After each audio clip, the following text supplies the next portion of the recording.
Very good evening to all my dear friends.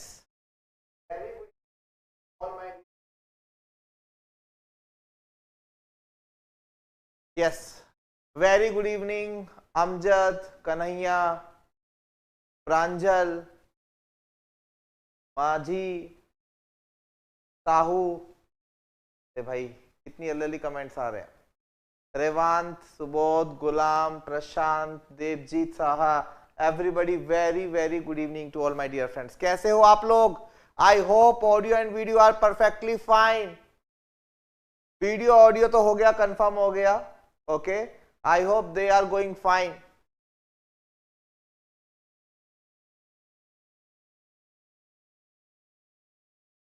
Just a minute. Yes,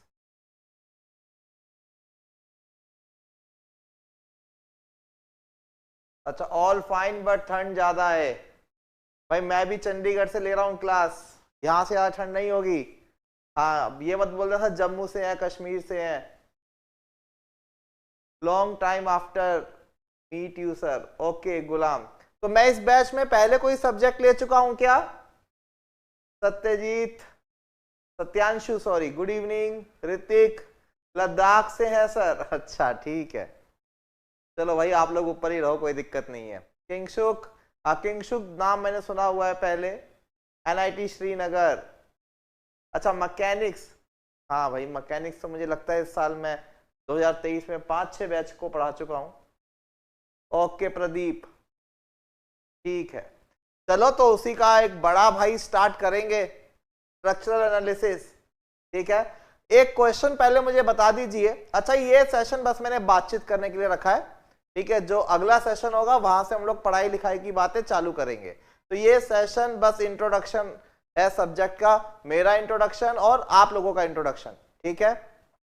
बस मुझे, अच्छा RCC भी लिया था मैंने, चलो ठीक है, मतलब 2 सब्जेक्ट में आपके खराब कर चुका हूं, तीसरा खराब करने जा रहा हूं, स्ट्रक्चर्स। ठीक है, ओके। चलो पहले मुझे ये बता दो, क्या आप में से कोई ऐसा है जिसका strength of material subject pending है?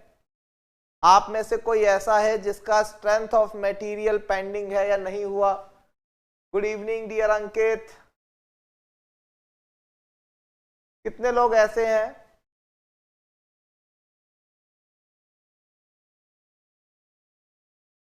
ओके, है, ठीक है, काफी लोगों का है, मैं देख पा रहा हूं काफी लोगों का है।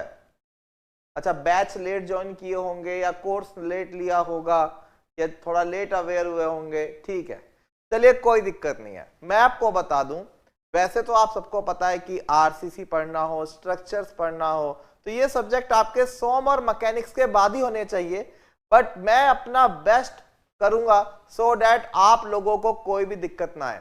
यही वजह है कि मैंने अपने प्लानर में कुछ ऐसे टॉपिक्स भी डाले हैं जो स्ट्रेंथ ऑफ मटेरियल्स के हैं, सो डैट अपना जो कोर्स है वो एकदम प्रॉपर तरीके से स्मूथली रन करें। Is it clear? लास्ट के 4 लेक्चर पेंडिंग है, उससे मुझे कोई लेना देना नहीं है। जब मैं स्ट्रेंथ ऑफ मटेरियल बोल रहा हूं स्ट्रक्चर्स के लिए, so all I need SFD, BMD and slope and deflection, ये 2 चैप्टर्स की मैं बात कर रहा हूं। अगर ये 2 चैप्टर्स आप लोगों ने कर लिए हैं तो स्ट्रक्चर एनालिसिस आराम से स्मूथली निकल जाएगा। अगर RCC की बात हो रही होती तो शियर, बेंडिंग स्ट्रेस, ये सब चैप्टर भी मुझे चाहिए होते, बट यहाँ पे आपका SFD, BMD and slope and deflection से डियर ये सब काम हो जाएगा, ठीक है। तो जिन लोगों का पेंडिंग है उन लोगों के लिए भी मैंने कुछ 6-7 सेशन रखे हैं, ठीक है, सोम के लेक्चर के लिए। और जिन लोगों का ये हो रखा है, ये मेरा प्रॉमिस है, मैं उनको भी बोर नहीं होने दूंगा, उनको भी अलग अलग वैरायटीज के क्वेश्चन दूंगा। जिन लोगों ने सोम बहुत अच्छे से किया है उनके लिए भी एक बेहतरीन वंडरफुल रिवीजन सेशंस होंगे, वो 6-7 लेक्चर। फिलहाल शुरू के जो 4-5 लेक्चर्स हैं ये एकदम फ्रेश रहेंगे, और उसके बाद मैं सोम वाले 2 टॉपिक उठाऊंगा, ठीक है। और उसके बाद हम लोग क्या करेंगे, अपने कोर टॉपिक करेंगे स्ट्रक्चर्स के। एक बात और, ये बैच ESC का है तो हमें यहाँ पे कन्वेंशनल क्वेश्चंस भी अच्छे खासे अटेम्प्ट करने हैं, ठीक है। बहुत सारे टॉपिक्स ऐसे होंगे जो गेट में आएंगे, ठीक है, और बहुत सारे टॉपिक्स ऐसे भी होंगे जो ESC में भी आएंगे, ठीक है। फॉर एग्जाम्पल आपका डायनेमिक्स वाला पार्ट वो आपको सिर्फ ईएससी में पूछा जाता है, तो वो हम कवर कर रहे होंगे। लाइक योर केबल्स, है ना, सस्पेंशन ब्रिज, तो ये सब टॉपिक्स जो आपके ईएससी के हैं तो वह सारे कवर होंगे। गेट के बैच में हमारी अप्रोच थोड़ी सी ऑब्जेक्टिव क्वेश्चंस को लेकर होती है, बट मैं यहाँ पे आपको पूरा का पूरा स्ट्रक्चर्स कन्वेंशनल तरीके से कराने वाला हूं, ठीक है। तो जो मेरे ऑब्जेक्टिव क्वेश्चंस भी रहेंगे स्ट्रक्चर्स में, उसमें भी आपको पूरा का पूरा कन्वेंशनल मेथड सॉल्व करके तब आपको जो भी हम यहाँ पे पोलिंग वगैरह करेंगे डिस्कस अकॉर्डिंगली करेंगे हम, ठीक है। तो थोड़ा सा लंबा जाएगा ये कोर्स, ठीक है, और अराउंड 80-90 आवर्स का ये कोर्स है, ठीक है। सिर्फ गेट ओरिएंटेड करना हो तो 45-50 घंटे में भी ये कवर हो जाता है, बट मैं आप लोगों को क्वेश्चंस दूंगा, कन्वेंशनल क्वेश्चंस मैं भी ड्रॉ करूंगा, ठीक है। और कन्वेंशनल क्वेश्चन ड्रॉ करने का मतलब ये है कि जब हम बड़े बड़े फ्रेम्स, बड़े बड़े कंटिन्यूअस बीम्स को एनालाइज कर रहे होंगे तो उसके डिफ्लेक्टेड पैटर्न, एसएफडी, बीएमडी, ये सब मुझे आप लोगों से बनवाने रहेंगे। तो यही वजह है कि मैं भले ही कोई सोम पढ़ के आए या ना आए, मुझे संतुष्टि नहीं होती जब तक कि मैं उसको खुद अपने हिसाब से SFD, BMD, slope and deflection जैसे चैप्टर नहीं पढ़ा लेता, ठीक है। तो सम ऑफ यू जिन्होंने प्लानर देखा हो वो सोच रहे होंगे कि ये तो सोम के टॉपिक है, यहाँ क्यों है। उसके पीछे की वजह ये है क्योंकि मुझे अपने आगे वाले स्ट्रक्चर्स में कमांड आपसे अच्छी चाहिए, so that I have included those topics there, ठीक है। शायद डायनेमिक्स अभी प्लानर में आपको नहीं मिलेगा, but very soon we are going to add it, ठीक है। उसको भी हम बहुत जल्दी ऐड करेंगे, क्योंकि मैकेनिक्स में हमने सिर्फ फ्री वाइब्रेशन देखा था, यहाँ पे कुछ डैम्पिंग के इफेक्ट्स भी देखने पड़ेंगे। क्लियर है? हाँ हाँ हाँ हाँ, मुझे पता है संस्कार जी, वो मेंशन नहीं है, उसको हम चेंज करेंगे, उसको अपडेट करेंगे। क्लियर है? ओके। रही बात क्लासेस की, तो क्लासेस आपकी रहेंगी Monday to Friday evening 6 PM to 10:30 PM, और एक आधे घंटे का ब्रेक लेंगे हम, आधा घंटा कह लो, पौना घंटा कह लो, ठीक है। आधे से पौने घंटे का हम लोग ब्रेक लेंगे बीच में, ठीक है। तो नॉर्मल जो आपकी ऑफिशियल ब्रेक टाइमिंग है वो 8 to 8:30 है, और रात वाला सेशन हम लोग थोड़ा सा एक्सटेंड भी कर सकते हैं, 10:30 की बजाय हम उसको 11:45 तक भी कभी कभार लेके जाएंगे, और हो सकता है 1-2 दिन ऐसे भी हो कि वो लेक्चर आपका 11 बजे तक चले, ठीक है। सैटरडे को भी क्लासेस हैं आपकी, बट सैटरडे को जो क्लासेस का टाइम है that is morning 10 AM to 2:30 PM, 10 से 12 और 12:30 से 2:30, ये आपका सैटरडे का शेड्यूल है। संडे आपको पूरा ब्रेक दिया गया है मेरे कोर्स के लिए, ठीक है। Is it clear? हाँ, is it clear? Okay Shivani, what you want to ask? ठीक है, क्लियर है। शशांक, गुजाली अली, नीलाद्रीनाथ, किंगसुख दास, स्वागतम, जिशान अली। सैटरडे कॉलेज रहता है। अरे डियर, सैटरडे कॉलेज रहता है, सभी का रहता है क्या? सैटरडे में ऑफिस रहता है, ये तो गड़बड़ हो जाएगी बात। तो सैटरडे को भी इवनिंग रख लें क्या?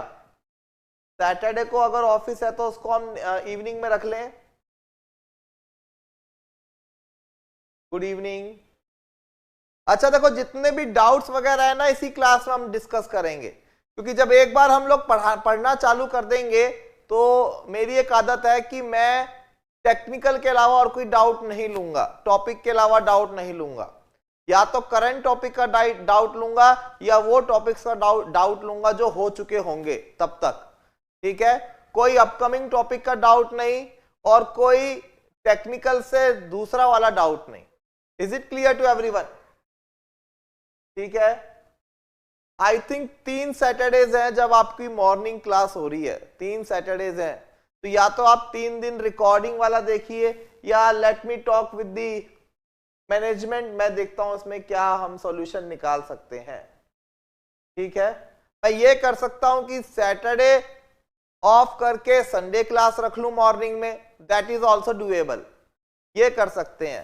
सैटरडे में आई थिंक सैटरडे में अगर आपके ऑफिस या कॉलेजेस हैं तो संडे तो आई होप नहीं होंगे कहीं पे भी, तो हम सैटरडे वाला स्लॉट संडे को शिफ्ट कर दें। अगर आप इसके साथ कंफर्टेबल हो तो please let me know. Test आप इवनिंग में दीजिएगा, ठीक है, टेस्ट आप इवनिंग में दीजिएगा।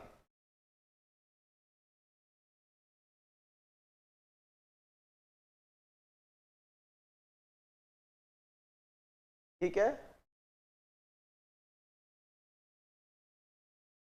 बात तो वही पड़ेगी dear, Sunday to Friday class हो जाएगी। ऐसे करोगे तो मंडे टू सैटरडे क्लास हो जाएगी। एक दिन तो आपको प्रैक्टिस के लिए जो चाहिए वो तो आपको मिल ही रहा है। Saturday is fine, okay. मुझे भी लगा था कि मेजोरिटी को Saturday morning, Sunday morning is okay, Pranjal कह रहे हैं।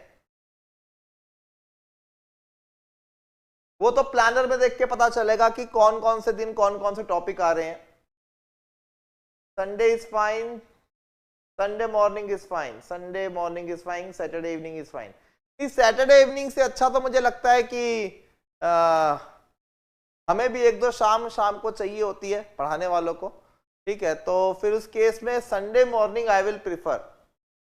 ठीक है, एक काम करते हैं, सैटरडे मॉर्निंग और संडे मॉर्निंग का वोट ले लेते हैं।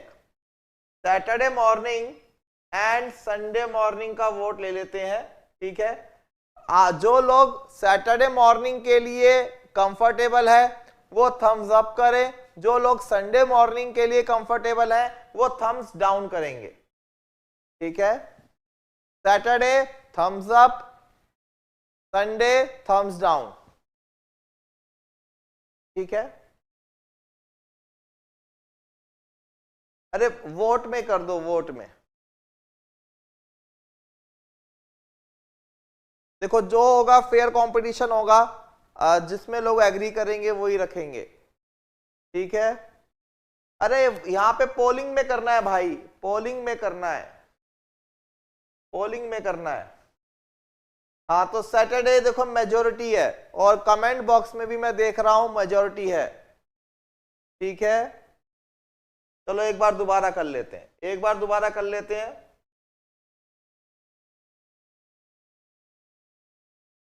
चलिए आप एक बार दोबारा कर लेते हैं, अब आ जाएगा वोट।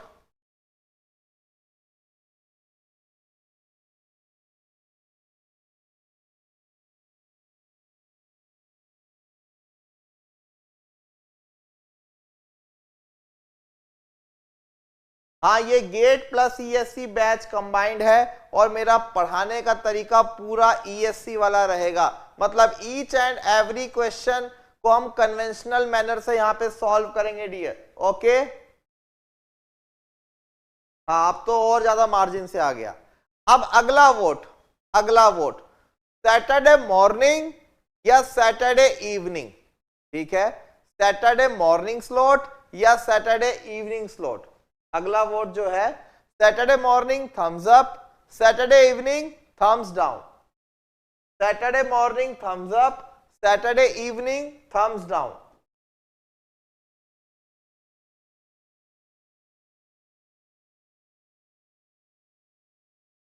देखो डियर,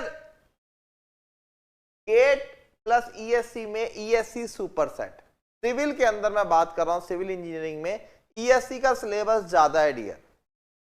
ठीक है, तो ऐसा नहीं है कि ईएससी का जो कर रहा है वो गेट से उसको नुकसान हो रहा है, उसको कुछ एक्स्ट्रा ही मिल रहा है। और देखो जब आप एक बार सब्जेक्ट पढ़ना स्टार्ट करोगे ना, आपको खुद ही लग जाएगा कि इट्स ऑल अबाउट नॉलेज। आप क्या क्या सीखोगे उसके ऊपर डिपेंड करेगा। ठीक है, फिर फर्क इतना ही रह जाएगा, ईएससी का एग्जाम देने जा रहे हो तो ईएससी के पीवाईक्यू का पैटर्न देख लो, गेट का एग्जाम देने जा रहे हो तो गेट के पीवाईक्यू का पैटर्न देख लो, यही डिफरेंस रह जाएगा। ठीक है, तो यहां पे कितना लोग बोल रहे हैं, 52.31% लोग बोल रहे हैं कि इवनिंग में क्लास होगी। ये इवनिंग वाला था ना, मतलब यहाँ पे ऑलमोस्ट कांटे की टक्कर है, यहाँ पे ऑलमोस्ट कांटे की टक्कर है, फेयर डिसीजन है। श्रेया सिंह, देखो गेट और ईएससी के जो सेपरेट टॉपिक होंगे ना श्रेया, वो मैं मेंशन कर दूंगा कि ये टॉपिक आप गेट के लिए मत कीजिए। This is what I can do. Okay Shreya, ठीक है, लो एक और कर लो फिर। क्योंकि ये सब चीजें, अरे ये सब चीजें पहले दिन ही सॉर्ट होनी चाहिए। ये क्या हो गया?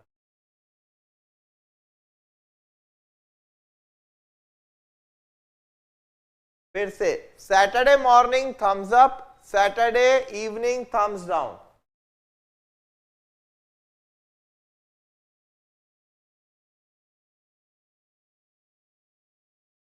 गेट में रैंक के लिए कितने मार्क्स चाहिए? ठीक है, इसको भी डिस्कस कर लेंगे।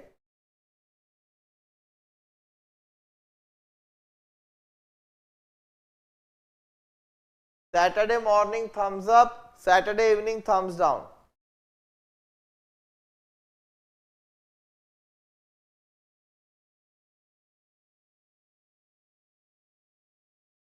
हाँ, सैटरडे इवनिंग के लिए वोट्स ज्यादा है। चलो मैं इसके ऊपर फिर एक्शन ले लेता हूं।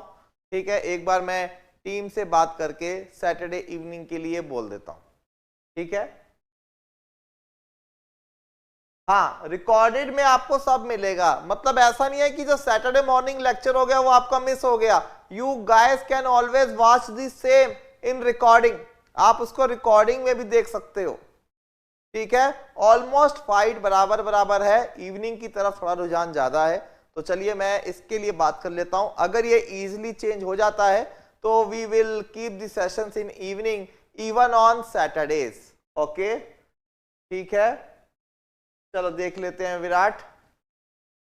चलिए, तो गेट के लिए कितना नंबर चाहिए? गेट के लिए डियर अगर आपको आईआईटीज चाहिए तो आपके मार्क्स 55 प्लस सेफ है। ठीक है, मतलब कोर आईआईटी चाहिए, जो पुराने आईआईटी चाहिए तो 58 प्लस नंबर बढ़िया है पुराने आईआईटी के लिए। पुराने आईआईटी में ब्रांच अच्छी चाहिए लाइक स्ट्रक्चर्स, जियोटेक, ट्रांसपोर्टेशन, तो 60 प्लस मार्क्स बढ़िया रहेंगे। अभी के कंपटीशन के हिसाब से 61 मार्क्स बढ़िया रहेंगे। अगर आपको पीएसयूज चाहिए like IOCL, NTPC, HPCL and all, तो आपको 70 प्लस मार्क्स लाने पड़ेंगे। ठीक है, this is what I am telling for normal category. Unreserved category के लिए ये सिनेरियो रहेगा। ठीक है, पीएसयू के लिए 70 प्लस नंबर आपको चाहिए होंगे। ठीक है, और अच्छे आईआईटी में अच्छी ब्रांच के लिए आपको 62-63 नंबर के आसपास चाहिए होंगे। ठीक है, सिर्फ आईआईटी, अच्छे आईआईटी में अगर आपको कम डिमांडिंग ब्रांच चाहिए तो आपको 59-60 नंबर चाहिए होंगे। अगर आपको नए आईआईटी चाहिए लाइक आईआईटी शिमला, आईआईटी रोपड़, आईआईटी हैदराबाद, ठीक है, ये सब आईआईटी चाहिए, आईआईटी इंदौर, तो इसके लिए आपको 55 नंबर, 54 नंबर में भी काम हो जाएगा। Is it clear? हाँ, आज 8:30 बजे क्लास होगी, बिल्कुल क्लियर है। 12 मंथ्स में हो जाएगा पीएसयू। यस, मैं कहूंगा 10 month is the ideal time for any preparation. GATE का प्रिपरेशन हो या ईएससी का प्रिपरेशन हो, ठीक है, और अगर थोड़ी बहुत रिस्पॉन्सिबिलिटी कॉलेज की भी है तो 10 months is the perfect ideal time. Clear है? क्योंकि नो डाउट टोटल आपके पास 13-14 सब्जेक्ट्स हैं, बट उन 13-14 सब्जेक्ट्स में से 4 से 5 सब्जेक्ट्स आपके बहुत छोटे हैं, like open channel flow, like hydrology, irrigation, ठीक है, प्लास्टिक थ्योरी, ये सब के जो आपका कंटेंट है ये आपका जल्दी कवर हो जाता है। 10-10 दिन में भी सब्जेक्ट पूरे हो जाते हैं और ये स्कोरिंग भी होते हैं। Is it clear? चलो, तो थोड़ा सा माहौल को आगे बढ़ाते हैं। ठीक है, आज मैं यही बातें करने वाला हूं पहले सेशन में। जो कंटेंट है that we will be picking up from second lecture. ठीक है, तो रिकैप वाला तो वैलिड है ही नहीं, पहला लेक्चर है।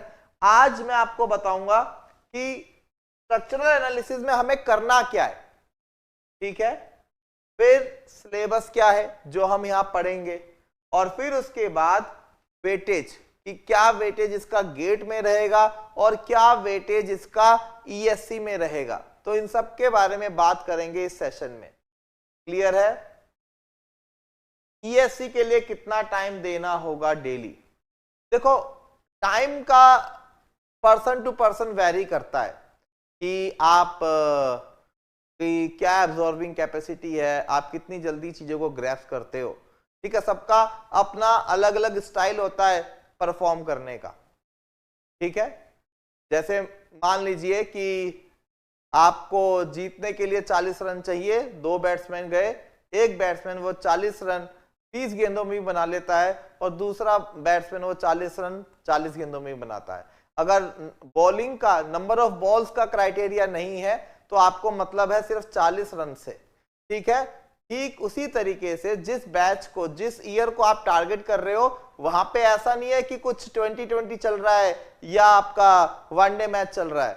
वहां पे number of balls is not going to be criteria, वहां पे आपको चाहिए बस कंटेंट। तो अभी आप अगर वो 40 नंबर लाने में, वो 40 रन बनाने में कामयाब हो तो आपका काम हो जाएगा। उसके लिए किसी पर्सन को हो सकता है दिन में 3 घंटे बैठना पड़े, हो सकता है किसी दूसरे पर्सन को उसके लिए 5 घंटे बैठना पड़े।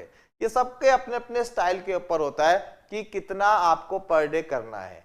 हाँ, आप अपना टाइम तो फिक्स नहीं कर सकते, मतलब टाइम आप फिक्स कर सकते हो क्योंकि आप अपने को बेहतर जानते हो, बट आप ये सोच के चलिएगा कि जो क्लास में आज हो गया वो लेक्चर का रिवीजन प्लस उसकी डीपीपीज, वीकली टेस्ट, ये सब आपके अप टू डेट होने चाहिए एकदम। ये नहीं कि कॉलेज का प्रोजेक्ट है चलो अगले हफ्ते 2 टेस्ट दे देंगे या डीपीपीज एक साथ लगा लेंगे। टीचर के साथ ही आपको चलना है। अगर आप ये टारगेट मेंटेन कर रहे हो तो इसका मतलब आप ठीक जा रहे हो, एकदम परफेक्ट जा रहे हो। ठीक है, और चीजें भूले ना, दिमाग में सिमटी रहे। तो इसलिए जब अगला सब्जेक्ट चालू होगा तो एक शॉर्ट रिवीजन, क्विक रिवीजन पिछले सब्जेक्ट्स की भी पैरेलल आपकी चलनी चाहिए। ठीक है, this is what your planning should be. इस तरीके से आपको अपना प्लानिंग देना है डियर। ओके, 2026 टारगेट कर रहे हो आप। मोहम्मद आसिफ पूछ रहे हैं सर मिनिमम कितनी बार एक सब्जेक्ट को रिवाइज करें कि गेट क्वालिफिकेशन सेफ रहे, एसएससी गेट क्वालिफिकेशन सेफ रहे। ठीक है, देखो इसमें भी सेम चीज है, जैसे जो सब्जेक्ट आप पहले पढ़ रहे हो, ठीक है, उसका रिवीजन ऑब्वियसली आपका ज्यादा हो जाएगा। ठीक है, जैसे सोम का, स्ट्रक्चर का, आरसीसी का, तो अगेन मैं कहूंगा उस सब्जेक्ट के नेचर के ऊपर बात है। जैसे सोम स्ट्रक्चर की क्या खास बात है, ये एफएम की क्या खास बात है, अगर आपने इसको टीचर के साथ ही पढ़ते पढ़ते अच्छा कर लिया, पक्का कर लिया, सारे डीपीपीज वगैरह वीकली टेस्ट लगा लिए, तो ये रिटेनिंग लॉन्ग टाइम रहेगी क्योंकि यहाँ पे आपको ये रिटेनिंग प्रैक्टिस से आएगी। बट अगर मैं सब्जेक्ट्स की बात करूं लाइक जियो technical engineering, irrigation, hydrology, environmental engineering, तो यहाँ पे बहुत सारी चीजें ऐसी हैं, डेफिनेशंस ऐसी हैं जो आपको लंबे समय तक रिटेन रखनी पड़ेगी। तो ऑब्वियसली इनकी जो रीडिंग या रिवीजन आप लोग करोगे वो ज्यादा नंबर ऑफ टाइम्स करोगे। अब एक बार आपको एसएफडी बीएमडी बनाना आ जाएगा, ठीक है, कंसेप्ट पता लग जाएगा, तो थोड़ी ना आपको बार बार वो देखना है कि रिएक्शन कैसे निकली थी, सेक्शन कैसे लिया था एंड ऑल। ठीक है, तो नो डाउट आपके स्ट्रक्चर, आरसीसी, मैकेनिक्स और स्ट्रेंथ ऑफ मटेरियल, इसमें शुरू में दिमाग लगेगा आपका, अभी शुरू की मेहनत है, but that investment is one time investment. ठीक है, तो उसमें आपको बहुत ज्यादा रिवीजन की जरूरत नहीं पड़ेगी अगर आप टीचर के साथ ही ये सारी चीजें एकदम क्लियर करते जा रहे हो। बट अगर आप जियोटेक, इरिगेशन, हाइड्रोलॉजी, इन्वायरमेंट जैसे सब्जेक्ट्स कर रहे हो तो इनकी रिवीजन की फ्रीक्वेंसी को आपको बढ़ाना पड़ेगा अपने माइंड की एबिलिटी के हिसाब से। ठीक है, क्योंकि दुनिया भर की डेफिनेशंस होती है ना, वो plasticity index, Atterberg limit, consistency of a soil, liquid limit, shrinkage limit, वो मेरे को तो एमटेक मेरा जियोटेक से तब भी मेरे को चीजें याद नहीं रहती।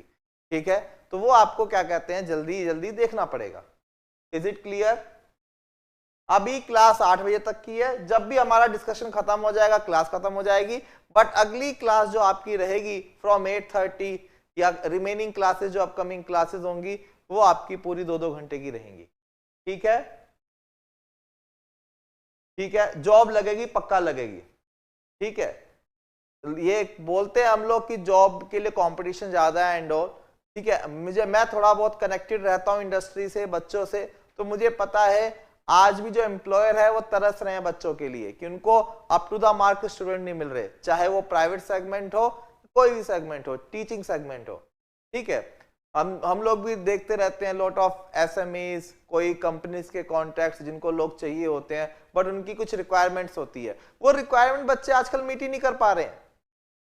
बच्चों को लगता है जॉब्स नहीं है, और एम्प्लॉयर लोगों को लगता है कि यार स्टूडेंट्स नहीं मिल रहे, फ्रेशर्स अप्रोप्रिएट नहीं मिल रहे हैं, तो ये गैप बन रहा है। ठीक है, बस थोड़ा सा ये देखो कि अगर रुझान आपका प्राइवेट जॉब्स की तरफ है तो एम्प्लॉयर्स की डिमांड क्या है, नीड क्या है, थोड़ा उसके ऊपर काम करके वो काम कीजिए। अदरवाइज गवर्नमेंट जॉब का पैटर्न तो यही है, गेट हो गया, ईएससी हो गया, एसएससी जेई हो गया, गवर्नमेंट जॉब के लिए ये क्राइटेरियाज है। Is it clear? गेट के लिए वीडियो लेक्चर सफिशिएंट है, class DPPs, weekly test, plus very very important test series. Test series आपको एंड में करनी ही करनी है, बिना टेस्ट सीरीज के ये सब चीजें आपकी कोलैप्स होने लगेगी, धुंधली होने लगेगी। तो टेस्ट सीरीज में परफॉर्म करना भी बहुत जरूरी है, जो आप सिलेबस खत्म होने के बाद दोगे। और पीडब्ल्यू आपको टॉपिक वाइज टेस्ट भी देता है, सब्जेक्ट वाइज टेस्ट भी देता है। ठीक है, तो बस एक बहुत कॉमन सी बात है, हम लोग शुरू से चिल्लाते रहते हैं बट बच्चे इसको सीरियसली नहीं लेते। अगर प्रिपरेशन के साथ ही सोचो ना, आपने स्ट्रक्चर पढ़ रहे हो या कोई भी सब्जेक्ट पढ़ रहे हो, उसी को खत्म करते ही आपने हमारी टेस्ट सीरीज लगा ली, स्ट्रक्चर के फुल लेंथ टेस्ट लगा लिए या स्ट्रक्चर के टॉपिक वाइज टेस्ट लगा लिए, तो आपका कॉन्फिडेंस बूस्ट अप होगा कि नहीं होगा? ठीक है, so apart from this DPPs, weekly test and all, आप लोगों को टेस्ट सीरीज भी जरूर करनी है, नोट कर लो कहीं पर भी। ठीक है, और देखो ना आपको इतनी डीपीपीज, जैसे मेरे सब्जेक्ट के अंदर आपको 10 DPPs and I think 7 weekly test मिलेंगे। 10 डीपीपीज और 7 वीकली टेस्ट, लगभग लगा लो कि 150 पौने 200 क्वेश्चन आपको सिर्फ क्लास से मिलेंगे। और टेस्ट सीरीज में भी आपको लगभग 14-15 टेस्ट रहते हैं हर साल फुल लेंथ, और उसके बाद सब्जेक्ट वाइज टेस्ट भी बहुत सारे रहते हैं। आपका एम ये होना चाहिए कि पेपर रियल गेट देने से पहले at least you have to complete लगभग 300 से 400 क्वेश्चन ऑफ एवरी सब्जेक्ट। फिर मैं देखता हूं कि वो सब्जेक्ट कहां भगा भगा जाता है, अपने आप ही लाइफ लॉन्ग वो आपके माइंड में क्या हो जाएगा, रिटेन हो जाएगा dear. Is it clear?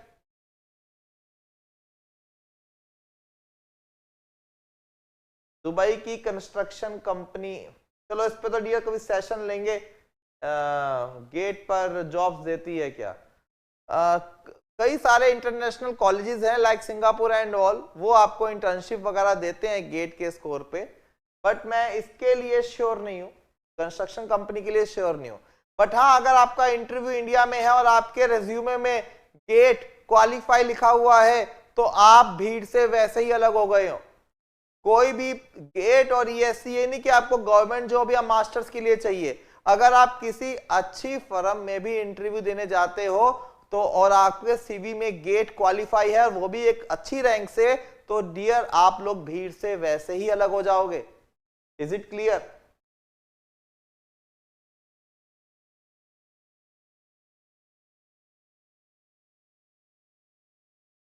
Sir मेरे आगे के सब नहीं दिया। अच्छा, थोड़ा सा अपडेट रहना पड़ेगा, सब कुछ आजकल ऐप में अपडेट हो जाता है डियर। ठीक है,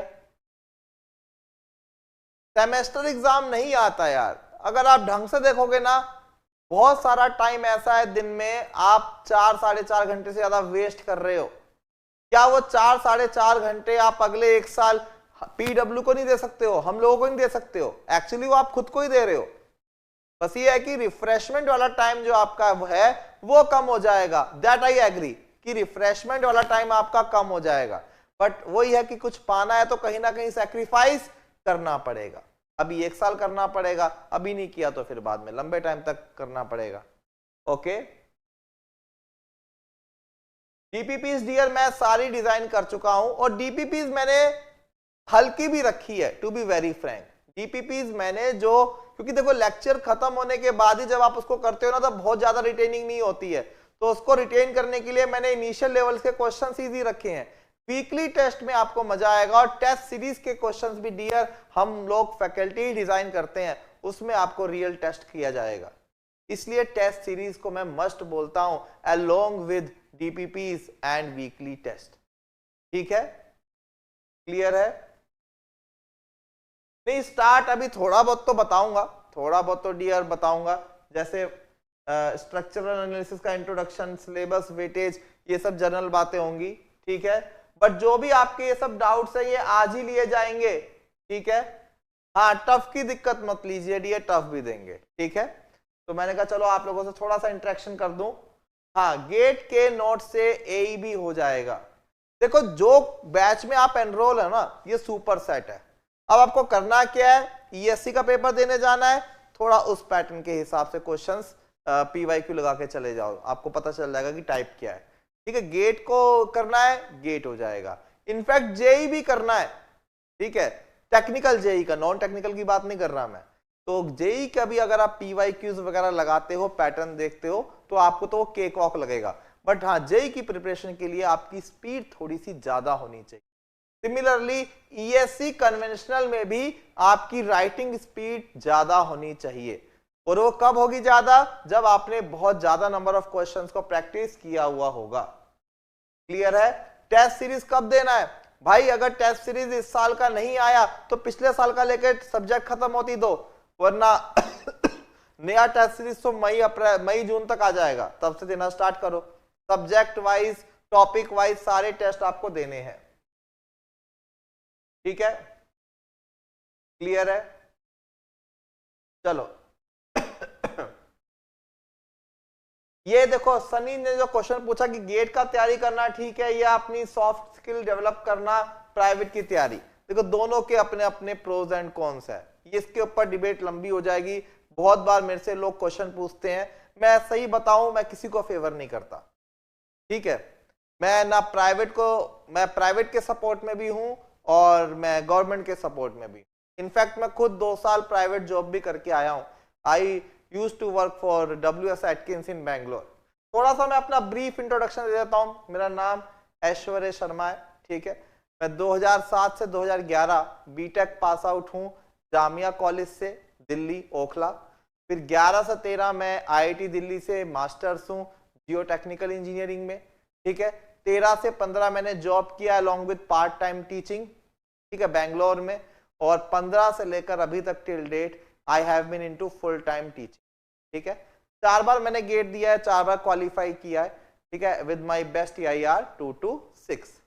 ठीक है, उस समय मेरा गवर्नमेंट जॉब की तरफ रुझान नहीं था, so I was more inclined towards masters, और फिर मैं MNC में जॉब करने चला गया था। ठीक है, उस समय कुछ मेरे सोच ऐसी थी कि मेरे को गवर्नमेंट जॉब के लिए कुछ ट्राई भी नहीं करना। ठीक है, बीटेक में भी मेरा बहुत जल्दी प्लेसमेंट हो गया था, IIT में भी मेरा प्लेसमेंट हो गया था, और IIT वाली प्लेसमेंट में ही मैंने 2 साल जॉब किया। क्लियर है? ठीक है, तो इसलिए कह रहा हूं कि अभी इस पे बात नहीं करेंगे कि गवर्नमेंट और प्राइवेट। ठीक है, मेरे से बात करोगे तो हर एक किसी का अपना एक ओपिनियन होता है, शायद मेरा ओपिनियन थोड़ा सा अलग रहे, इसलिए मैं कुछ स्टेटमेंट नहीं दूंगा इसके बारे में। ठीक है, तो स्ट्रक्चरल एनालिसिस, सिलेबस और वेटेज, ये 3 चीजें डिस्कस करनी है। ठीक है, अब सवाल ये है कि स्ट्रक्चरल एनालिसिस क्यों है? ये सब चीजें वो सुनी नहीं है कहावत, never ask men's wage and women's age, है ना? तो वही वाली का बात है। अच्छा, आपने जामिया से डिप्लोमा किया है? ओके, हाँ मैं सिविल से ही हूँ भाई, और क्या, इतना भी कोई रजनीकांत नहीं हूं मैं कि CSC पढ़ करके यहाँ पे सिविल पढ़ा दूं मैं। ठीक है, क्लियर है? चलो अब थोड़ी सी मुद्दे की बात चालू कर लेते हैं। ठीक है, क्या है स्ट्रक्चरल एनालिसिस? एनालिसिस से समझते क्या हो? एनालिसिस से आपका मतलब क्या है? स्ट्रक्चर्स का करना है आपको एनालिसिस। 2 तरह की चीजें होती हैं आपके इंजीनियरिंग में, एक होता है डिजाइन और एक होता है एनालिसिस। 2 तरह की चीजें होती हैं। ठीक है, तो did you like the placement of IIT? हाँ ठीक था डियर विराट, वो ठीक था, प्लेसमेंट बढ़िया था, ठीक था। सिविल इंजीनियरिंग में थोड़ा सा मुझे लगता है कि मॉनेटरी गेन्स इनिशियली कम होते हैं। सिविल वाला बंदा क्या होता है कि जैसे जैसे वो पुराना होता जाता है वैसे वैसे वो राजा होता जाता है, ठीक है। हालांकि सीएससी में एकदम अपोजिट सिनेरियो मुझे लगता है, ठीक है। सीएससी में initial placements are very very high, in fact civil वाले तो देखकर शुरू में डिप्रेशन में आ जाते हैं। और ये भी एक बहुत बड़ा रीजन है कि सिविल में रिलेटिवली आजकल सीएससी आईटी से रुझान कम है, बट ऐसा नहीं है, ओवरऑल बैलेंस हो रखा है, ठीक है। सिविल में ओल्ड इज गोल्ड है, ठीक है, और सीएससी में न्यू इज गोल्ड, ऐसा है कुछ। चलो थोड़ी सी बात अब इस पे कर लेते हैं, फिर बाकी लास्ट में थोड़ा और डिस्कस कर लेंगे। क्लियर है? तो डिजाइन और एनालिसिस ये दो चीजें होती हैं जो हमें अपने इंजीनियरिंग में करनी पड़ती है। डिजाइन के सब्जेक्ट आप पढ़ते हो लाइक आरसीसी, लाइक स्टील, ठीक है। जैसे इरिगेशन में भी आप डैम डिजाइन कर रहे हो, क्लियर है, ठीक है। एनवायरनमेंट में भी आप लोग सीवर डिजाइन कर दे रहे हो, तो ये सब कौन से पोर्शंस हैं? डिजाइन के पोर्शन है।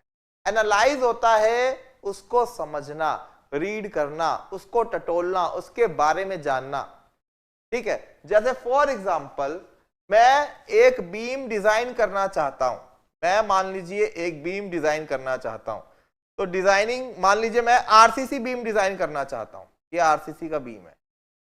तो भाई मुझे पता होना चाहिए डिजाइन का मतलब मेरे को क्या चाहिए, डिजाइनिंग का मतलब मेरे को पता होना चाहिए कि भैया कितना सरिया डालना है, ठीक है। मुझे पता होना चाहिए कि क्या डेप्थ रखनी है, क्या विड्थ रखनी है, ये सब चीजें मुझे पता होनी चाहिए, ये सब चीजें मुझे निकालना है। क्लियर है? तो अब डिजाइनिंग करने के लिए मेरे को कोई डाटा क्या देगा, वो मुझे बोलेगा भाई यहां पे डिजाइनिंग करनी है, ये बीम डिजाइन करना है, इसके ऊपर इतना लोड आएगा, इतना लोड आएगा, और ये लोड को आराम से ये सह जाए, उस हिसाब से इसके अंदर सरिया डाल दो, उस हिसाब से इसके अंदर डायमेंशनिंग कर दो इसकी, ठीक है भाई। लेंथ तो मेरे को आर्किटेक्ट देगा। तो अब ये डिजाइन के लिए क्या लगेगा? एनालिसिस लगेगा। डिजाइन के लिए क्या लगेगा? एनालिसिस लगेगा। मेरे हिसाब से डिजाइन और एनालिसिस दोनों ही इंटर रिलेटेड है। अब इस लोड के कारण इस बीम में मैक्सिमम क्या बेंडिंग मोमेंट आ रहा है और कहां आ रहा है, मैक्सिमम क्या शियर फोर्स आ रहा है और कहां आ रहा है, वो मुझे पता करना है। और जैसे ही मुझे पता चल जाएगा लोकेशन और उसका मैग्नीट्यूड, तो उसके हिसाब से मैं ये सेक्शन का स्टील की रिक्वायरमेंट और क्रॉस सेक्शनिंग डिटेल डिजाइन कर दूंगा, ठीक है। तो डिजाइन करने के लिए आपको एनालिसिस होना चाहिए, तब जाकर के आप ये डाटा देते हो। Okay, so analysis is basically to know, to read, to study the internal behaviors of your structure in the form of shear force, axial force, okay, bending moment, deflection, serviceability criteria and all। ये सब की knowledge तभी होगी जब आपको structure को अंदर से समझना आएगा, उसको अंदर से टटोलना आएगा। मैकेनिक्स में भी आपने काम किया है, बट बाहर से किया है, आपने मैकेनिक्स में रिएक्शंस निकाली होंगी, ठीक है, बट उस रिएक्शंस के कॉन्सिक्वेंसेस अंदर क्या होंगे, कहां डिफ्लेक्शन ज्यादा होगा, कहां शियर ज्यादा होगा, कहां बेंडिंग ज्यादा होगा, ये सब हमने बेसिकली करना है स्ट्रक्चरल एनालिसिस के लिए। आर यू गेटिंग इट और नॉट? क्लियर है? सरिया इज स्टील बार, सरिया यस, स्टील सरिया इज रीइंफोर्स्ड बार, ठीक है। जो स्टील बार्स होते हैं, अरे भाई हिंदी बैच है ना ये,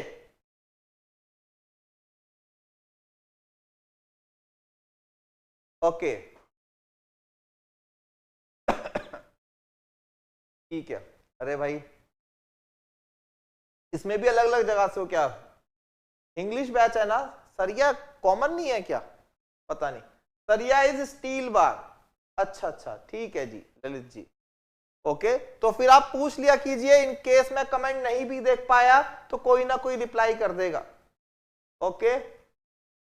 चलो ठीक है ठीक है ठीक है, ओके चलिए कोई दिक्कत नहीं है। वैसे सही बताऊं तो इंजीनियरिंग स्टडी के लिए कोई लैंग्वेज नहीं चाहिए होती, ठीक है, बस थोड़ी सी मोड ऑफ कम्युनिकेशन कोई भी हो चल जाएगा, ठीक है, कोई दिक्कत वाली बात नहीं। अगर किसी को कोई मेरा हिंदी का वर्ड समझ में ना आए तो प्लीज क्लैरिफाई करवा लीजिएगा, लिख दीजिएगा, आई एम क्वाइट श्योर, ठीक है, कि आप लोग इसको कर लोगे, ठीक है, कोई ना कोई आपको हेल्प मिल जाएगी कमेंट बॉक्स में, ठीक है।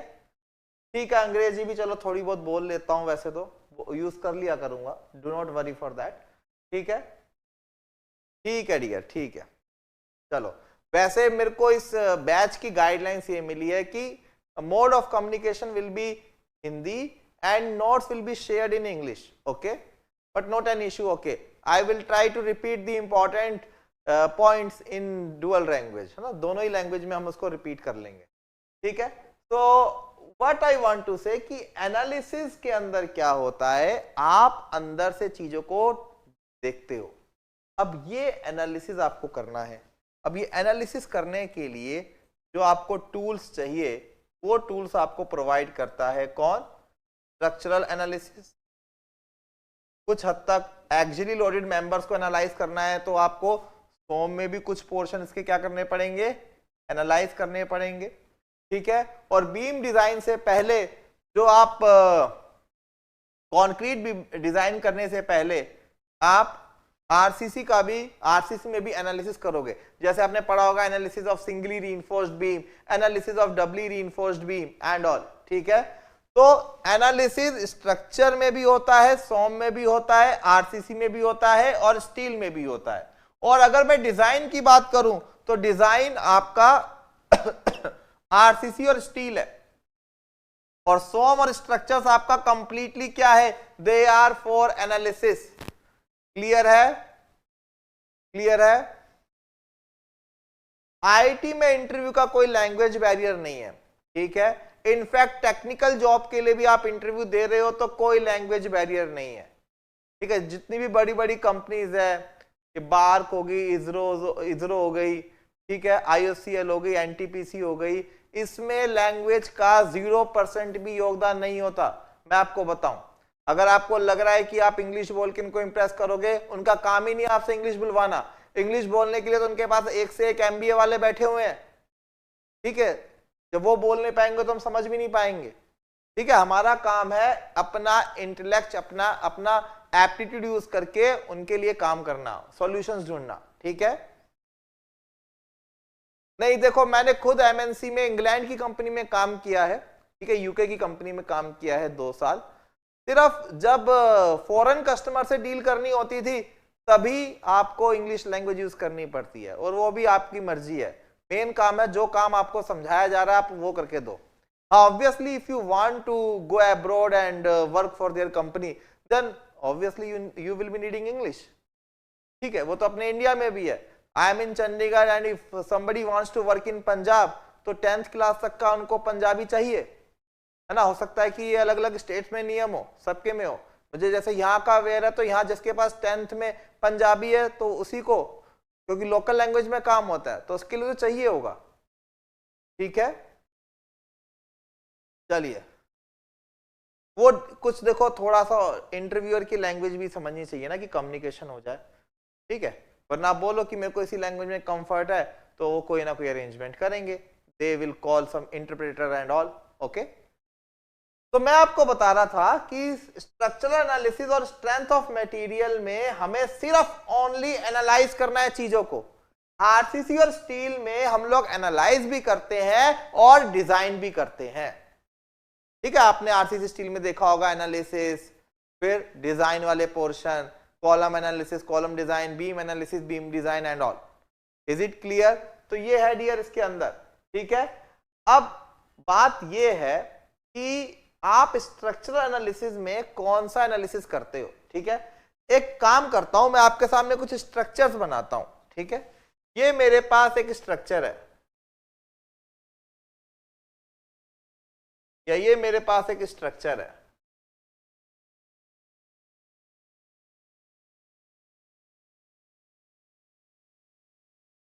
ठीक है। ये स्ट्रक्चर्स आपको कैसे लग रहे हैं? ये स्ट्रक्चर्स कैसे लग रहे हैं? Tell me. थोड़ी सी गंभीर बात है, ये स्ट्रक्चर कैसे है? Tell me. हाँ डियर, नोट्स प्रॉपर मिलेंगे, but as I told you, ये मैं आपको ओवरव्यू दे रहा हूं, ये नोट्स के लिए नहीं है चीजें, ये आपके समझने के लिए, एक बेसिक नॉलेज के लिए कि स्ट्रक्चर एनालिसिस क्यों पढ़ रहे हो आप लोग। Unstable, simply supported, determinate, simply supported beam, ठीक है, कैंटिलीवर एंड सिंपली सपोर्टेड। अच्छा, तो मुझे ये बताइए ये स्ट्रक्चर कैसा है? ये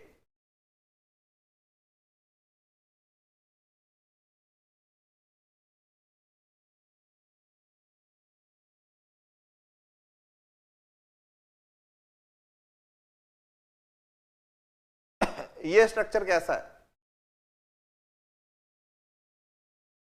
जो पहली रो में स्ट्रक्चर्स है ना, किसी ने ठीक लिखा था, they are unstable structures, they are unstable structures. कौन से स्ट्रक्चर्स हैं ये? अनस्टेबल। अब पहले इस अनस्टेबल का मतलब समझो क्या है। अनस्टेबल का मतलब सिविल वालों के लिए क्या है? अनस्टेबल का मतलब सिविल वालों के लिए क्या है? मैंने लोड लगाया और रिजिड बॉडी मोशन हो गया तो स्ट्रक्चर क्या कहलाएगा? अनस्टेबल। मैंने अगर लोड लगाया और स्ट्रक्चर में रिजिड बॉडी मोशन हो गया, चाहे कैसा भी, चाहे रोटेशन हो चाहे ट्रांसलेशन हो, अगर बॉडी रिजिडली मूव कर रही है, मतलब एक बार मूव करने के बाद अपनी ओरिजिनल पोजीशन पे वापस नहीं आ रही है, वो मोशन कहलाएगा rigid body motion.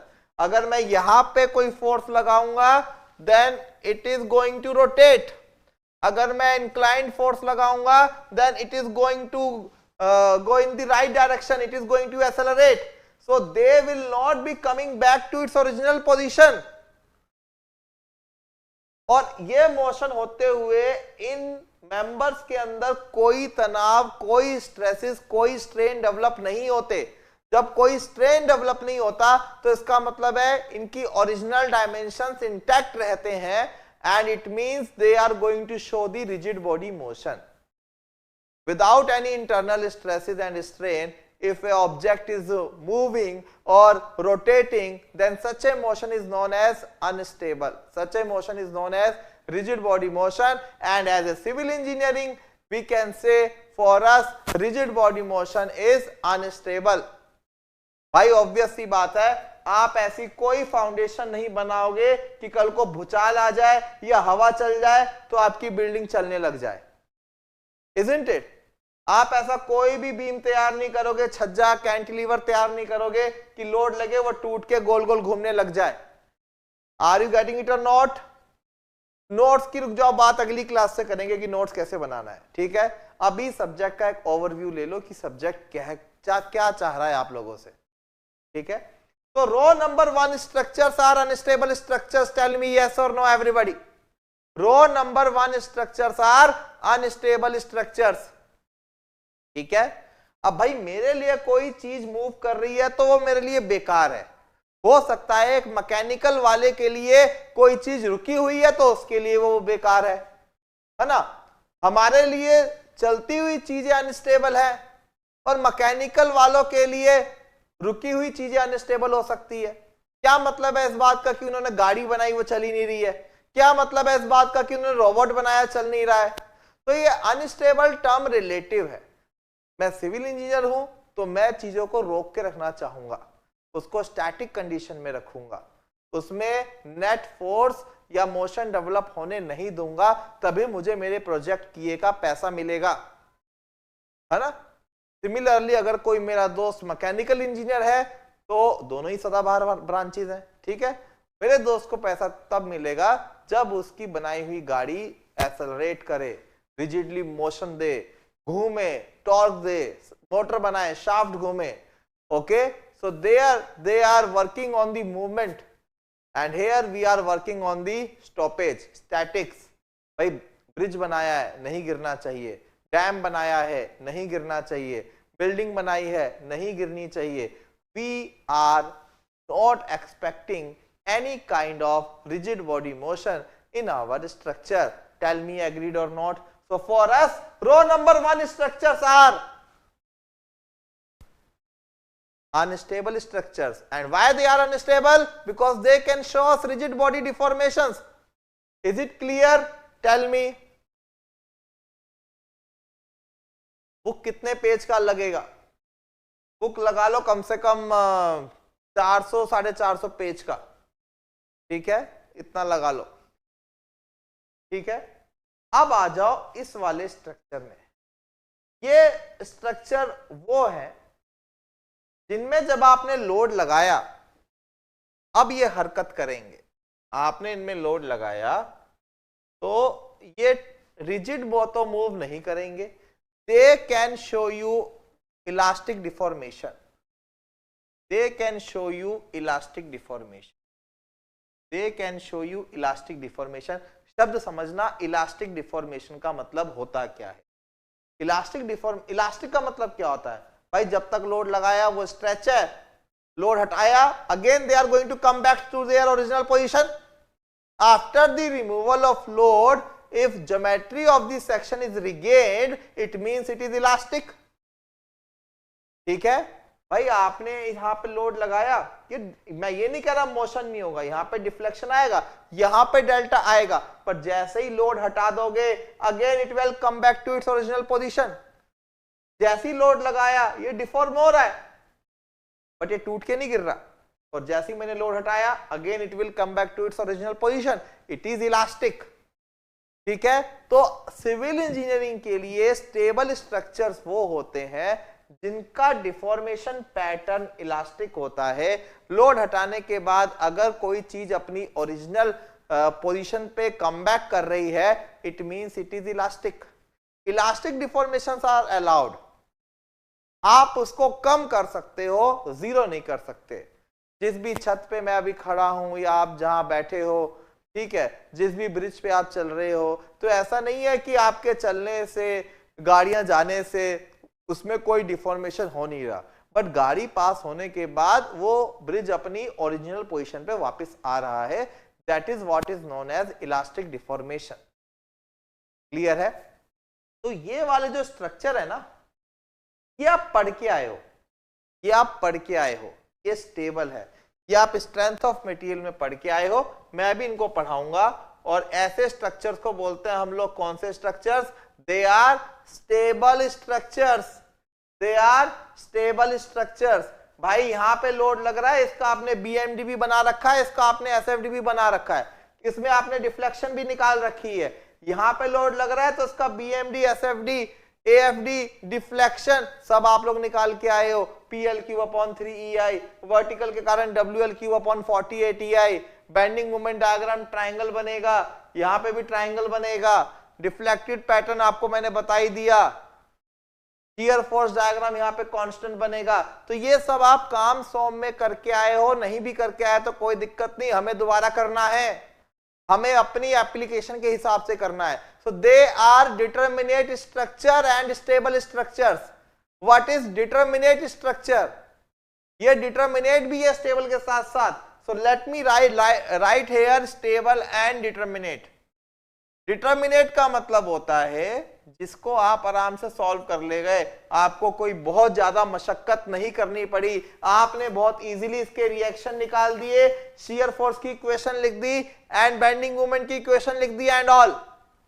They are your stable structure and they are your determinate structure. Determinate structures are those which can be analyzed only by using equilibrium condition. If these structures can be analyzed only by using equilibrium conditions, it means they are stable structures. It means they are determinate structures. Are you guys getting it or not? Yes, exactly. Free reaction is not the sole criteria. The criteria is we just want to solve them by using their basic equilibrium. Equilibrium equation can be 3 or sometimes it can be even greater than 3. मान लीजिए probed cantilever beam है, internal hinge लगा हुआ है, like this, like this.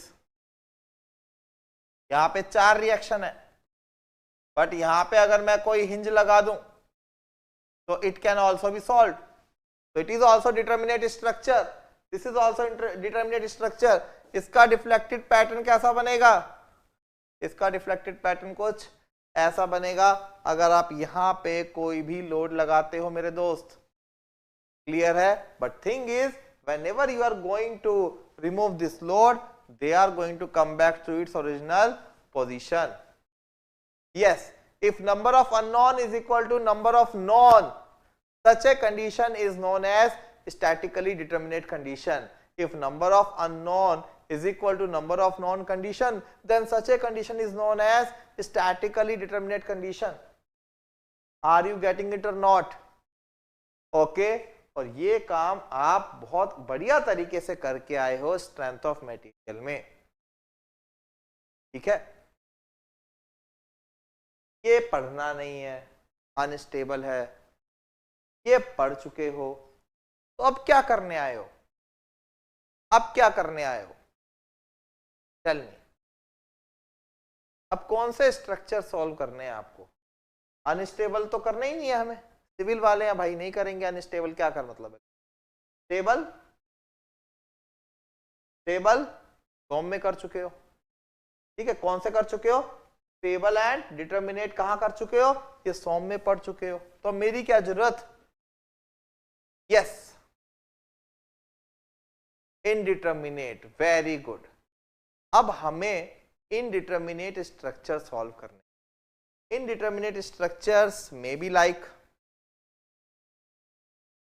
it may be like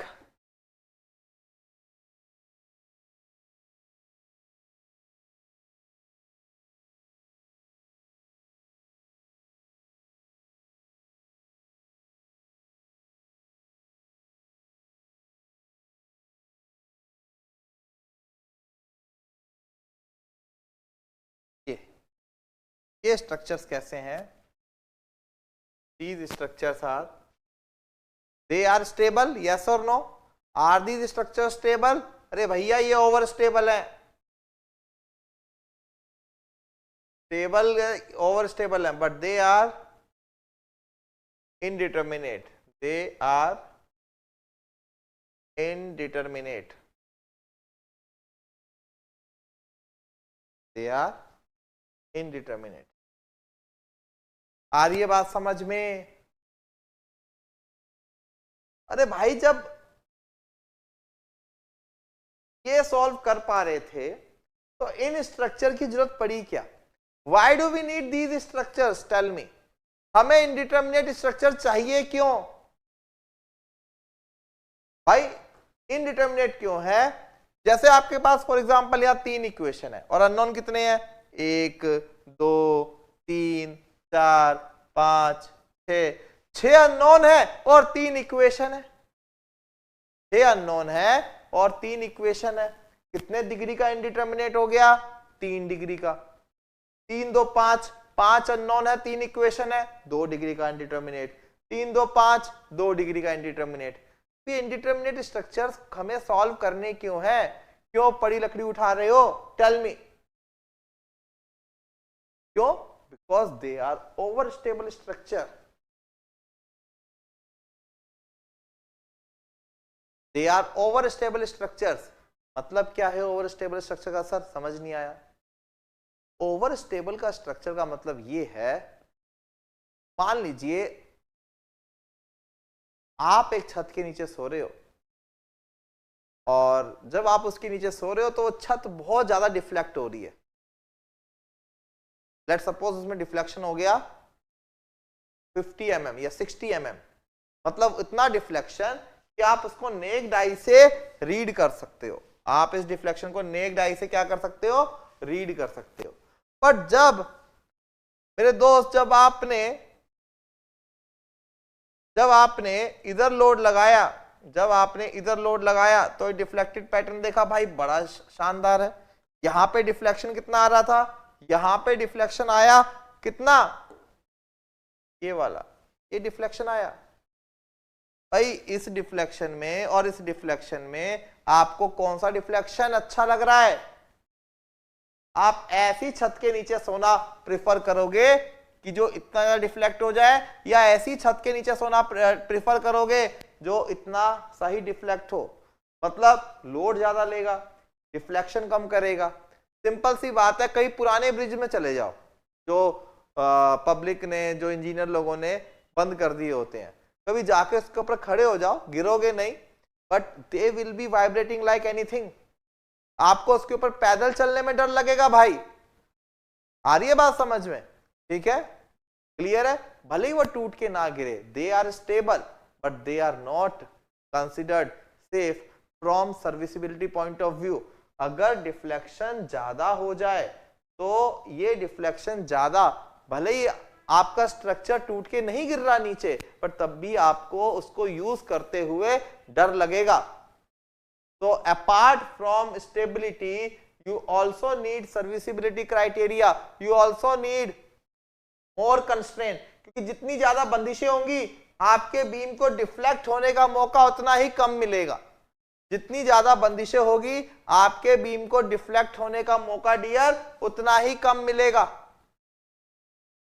और अगर आपका beam कम deflect हो रहा है, अगर आपका स्ट्रक्चर में स्लोप कम है, डिफ्लेक्शन कम है, तो वो ज्यादा स्टेबल माना जाएगा। बट इस कम डिफ्लेक्शन, इस ज्यादा स्टेबिलिटी के चक्कर में भैया हमने अननोन पाल लिए दुनिया भर के, इनको इक्विलिब्रियम लगा के सॉल्व कर दिया करते थे, काम बन जाया करता था। बट यहां क्या क्या करोगे भाई? एक नहीं, दो नहीं, तीन या दो, चार, पांच, छह अननोन है, इसको कैसे टैकल करोगे? वो दिक्कत है। यहां पे दिक्कत क्या है कि इतने सारे अननोन निकालोगे कैसे? इसलिए फिर आपको यहां आना पड़ा, थ्योरी ऑफ स्ट्रक्चर आपको पढ़नी पड़ी। कि theory of structure mainly talks about indeterminate beams, indeterminate frames, ठीक है, या केबल्स की स्टडी कर लेते हो, या आर्चेस की स्टडी कर लेते हो, या ट्रसेस की एडवांस स्टडी कर लेते हो, डिफ्लेक्शन निकाल लेते हो, रोटेशन निकाल लेते हो। ये सब चीजें आप डिस्कस करते हो स्ट्रक्चरल एनालिसिस के अंदर। तो here our task is to solve indeterminate structure, our task is to analyze indeterminate structure। आ रही है बात समझ में? क्लियर है?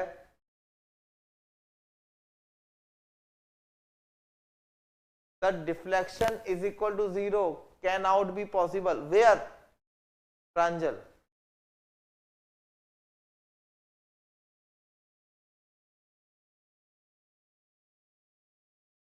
हाँ, ओवर स्टेबल स्ट्रक्चर में आपकी छत है, बट वो होनी भी चाहिए, मुझे नहीं पता आपकी छत कैसी है, but if A slab is casted over the continuous beam then it is overstable, then it is overstable। क्योंकि आपकी छत का एग्जांपल कैसा है? आपकी छत का एग्जांपल कुछ ऐसा है,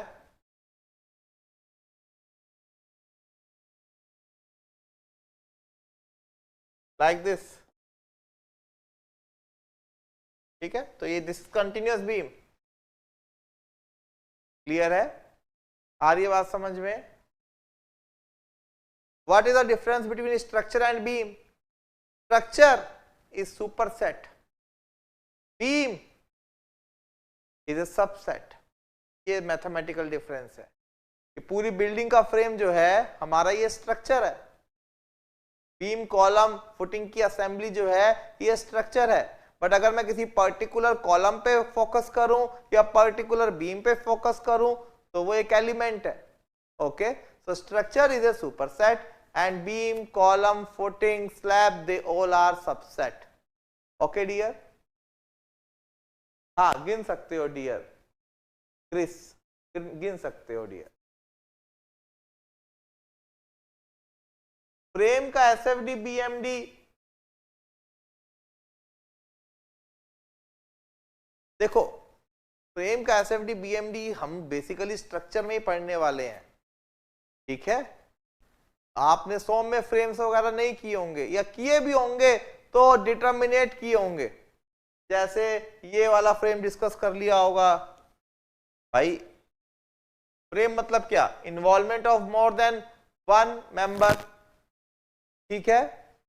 can you please explain it? What Rashmi, what you want me to explain?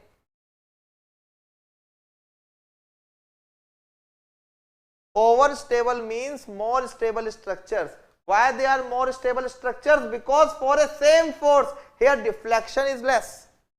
For a same force इस और इस बीम में अगर आप सेम 100 किलो का बंदा बीच में खड़ा कर दोगे तो ये ज्यादा झूलेगा, ये कम झूलेगा। Although both are elastic deformation, but elastic deformation भी जहां कम हो रही होगी वो आपके लिए ज्यादा सेफ होगी।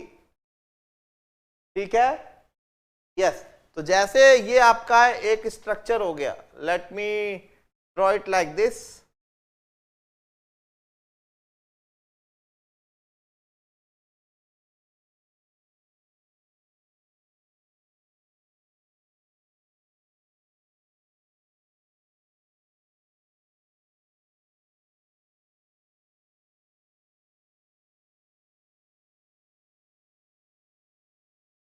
देखना रश्मि,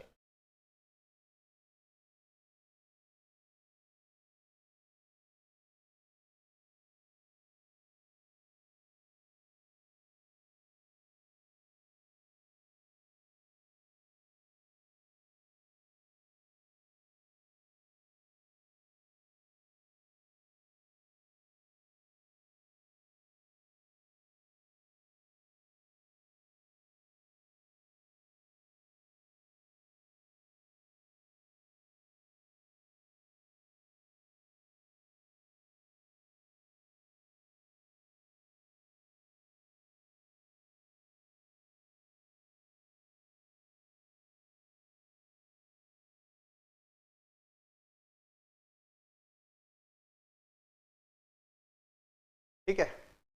तो हियर यू कैन सी, देखना यार ध्यान से जरा, this is column, this is column, okay, this is beam, this is beam, ठीक है, this is slab, this is slab, this is beam, this is beam, this is column, this complete is structure, this complete is structure, okay। Rashmi, is it clear? Clear है? तो ये आपकी 2 story structure हो गई, first story, second story, okay, clear है? ये आपका simple frame हो गया, 2D simple frame, planar frame, जिसमें एक कॉलम एक बीम है। ठीक है, हो सकता है आपका फ्रेम ऐसा होता, लाइक दिस। अगर आपका फ्रेम ऐसा होता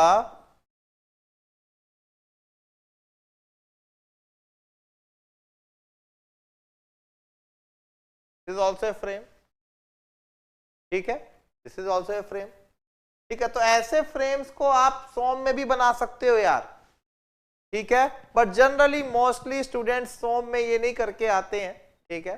तो कोई नहीं, हमें हमारे लिए भी कुछ बचता है, फिर उसको हम करवाते हैं फिर आप लोगों को। आ रही है बात समझ में?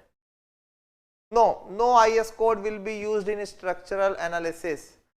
आईएस कोड आपको चाहिए होगा आरसीसी और स्टील में। आईएस कोड आपको वहां चाहिए होता है जहां कंफ्यूजन होती है, जहां डिजाइन करने के एक से ज्यादा क्लॉजेज होते हैं, ठीक है, एक से ज्यादा पॉसिबिलिटीज होती है। तो एक रिक्वायरमेंट को मीट करने के लिए आपको आईएस कोड चाहिए होता है, ठीक है। तो आप आरसीसी में यूज करते हो आईएस 456 2000, ठीक है, और स्टील में आप यूज करते हो आईएस 800 2007। क्लियर है?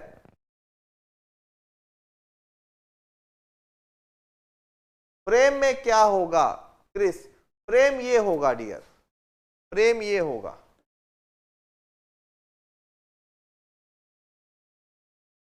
फ्रेम ये होगा। This is your 3D frame, ये आपका फ्रेम हो गया, ये आपका स्ट्रक्चर कह लो इसको आप, या फ्रेम कह लो। This is your 3 dimensional frame. Highway में डियर मेरे को आइडिया नहीं, गुलाम जी,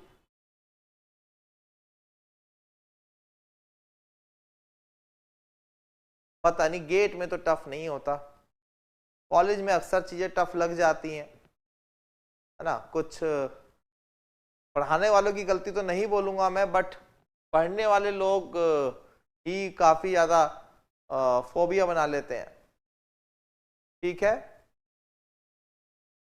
क्लियर है क्रिस, इज इट क्लियर? तो ये आपका एक स्ट्रक्चर हो गया, ये आपका फ्रेम हो गया, फ्रेम, ठीक है। इस फ्रेम का आप स्ट्रक्चर भी बोल सकते हो, बट जब आप कॉलम वगैरह वॉलिंग वगैरह कर लेते हो, पार्टीशनिंग कर लेते हो, स्लैब डाल देते हो, तो उसको आप फिर स्ट्रक्चर का नाम भी दे सकते हो, ठीक है।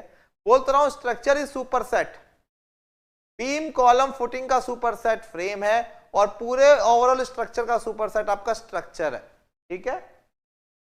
Yes, is it clear? ठीक है। तो अब एक चीज का मुझे और आपसे पूछना था, ज्ञान लेना था, लाइक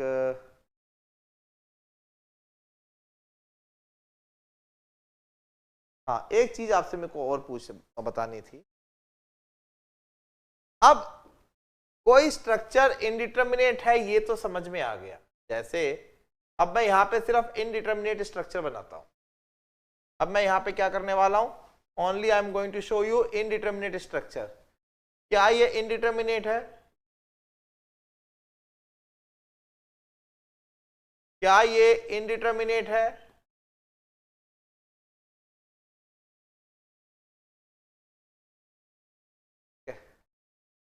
क्या ये इनडिटर्मिनेट है?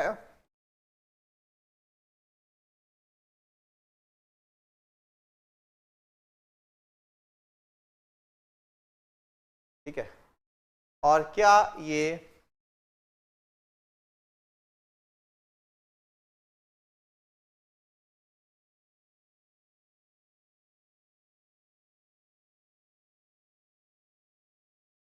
इनडिटर्मिनेट है? टेल मी। इन चारों स्ट्रक्चर्स के ऊपर आपने कमेंट करना है, A B C D, A B C D. How we can know whether the structure is indeterminate? उसके लिए लेक्चर अगला है ना, indeterminacy of structure. Sir third वाला इनडिटर्मिनेट है, थर्ड वाला डिटर्मिनेट है, बाकी सब इनडिटर्मिनेट है, सी इज डिटर्मिनेट। ओके चलो, तो थोड़ा सा परसेप्शन आपका चेंज करने की कोशिश करता हूं मैं, ठीक है। देखो, ओके ग्रेट। यहां पे कितने रिएक्शंस हैं? 1 2 3। यहां पे कितने रिएक्शंस हैं? 1 2 3। यहां पे कितने रिएक्शंस हो सकते हैं? मैं मैक्सिमम पॉसिबल रिएक्शन लिख रहा हूं, 1 2 3 4 5, मैक्सिमम पॉसिबल रिएक्शन। यहां पे कितने रिएक्शंस हैं? 1 2 3। यहां पे कितने हैं? 1 2 3 4 5। तो ये मेरे पास टोटल रिएक्शंस हैं, ठीक है। इक्वेशन कितनी है इक्विलिब्रियम की? इक्वेशन है यहाँ पे 3, तो कितना हो गया? 6 - 3 3, और यहाँ पे 5 - 3 2, यहाँ पे 3 - 3 0, यहाँ पे 3 4 एंड 5, 5 - 3 2। तो पहला स्ट्रक्चर 3 डिग्री का इनडिटर्मिनेट हो गया, दूसरा स्ट्रक्चर 2 डिग्री का इनडिटर्मिनेट हो गया, तीसरा स्ट्रक्चर डिटर्मिनेट है, चौथा स्ट्रक्चर 2 डिग्री का इनडिटर्मिनेट हो गया। बात सुनना मेरी ध्यान से। पर जब मैं ये इनडिटर्मिनेसी निकाल रहा हूं ना, तो I am only considering forces. With respect two forces, these structures are determinate and indeterminate. If the number of unknown forces is equal to number of available condition, then your structure is determinate. Otherwise, if number of unknown forces is greater than that of number of known conditions, then your structure is statically indeterminate. Force wise it is indeterminate, my dear friends. Are you getting the same or not? On the contrary side, on the other hand, if I am working in terms of degree of freedoms, if I am working in terms of degree of freedom, tell me what is going to happen. इस joint की degree of freedom 0, इस joint की degree of freedom 0, overall degree of freedom 0, इस joint की degree of freedom 1, इस joint की degree of freedom 0, overall degree of freedom 1. यहां पे इस जॉइंट की डिग्री ऑफ फ्रीडम 1, यहां जॉइंट की degree of freedom 2, overall degree of freedom will B 3, इस जॉइंट की डिग्री ऑफ फ्रीडम 0, 2, 2, ओवरऑल 4। अब आप पहला स्ट्रक्चर देखोगे ना, तो पहला स्ट्रक्चर में कोई डिस्प्लेसमेंट अननोन नहीं है, तो ये स्ट्रक्चर आपका क्या कहलाएगा? ये स्ट्रक्चर आपका कहलाएगा kinematically determinate. Displacement wise it is determinate, whereas this structure is kinematically indeterminate of degree 1.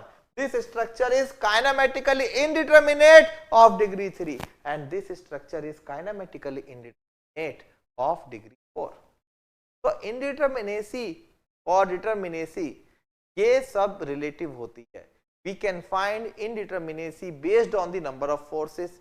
We can find indeterminacy based on the number of displacement. अभी तक हमारी आदत बनी हुई है कि हम सॉम पढ़ के आते हैं और हम सिर्फ फोर्सेस की टर्म्स में बात करते हैं, तो सिर्फ फोर्सेस के हिसाब से हमारे माइंड में डिटर्मिनेट और इनडिटर्मिनेट बैठ जाता है. But when we talk about structures, then we have dual possibilities. We can work in terms of forces, we can work in terms of displacement.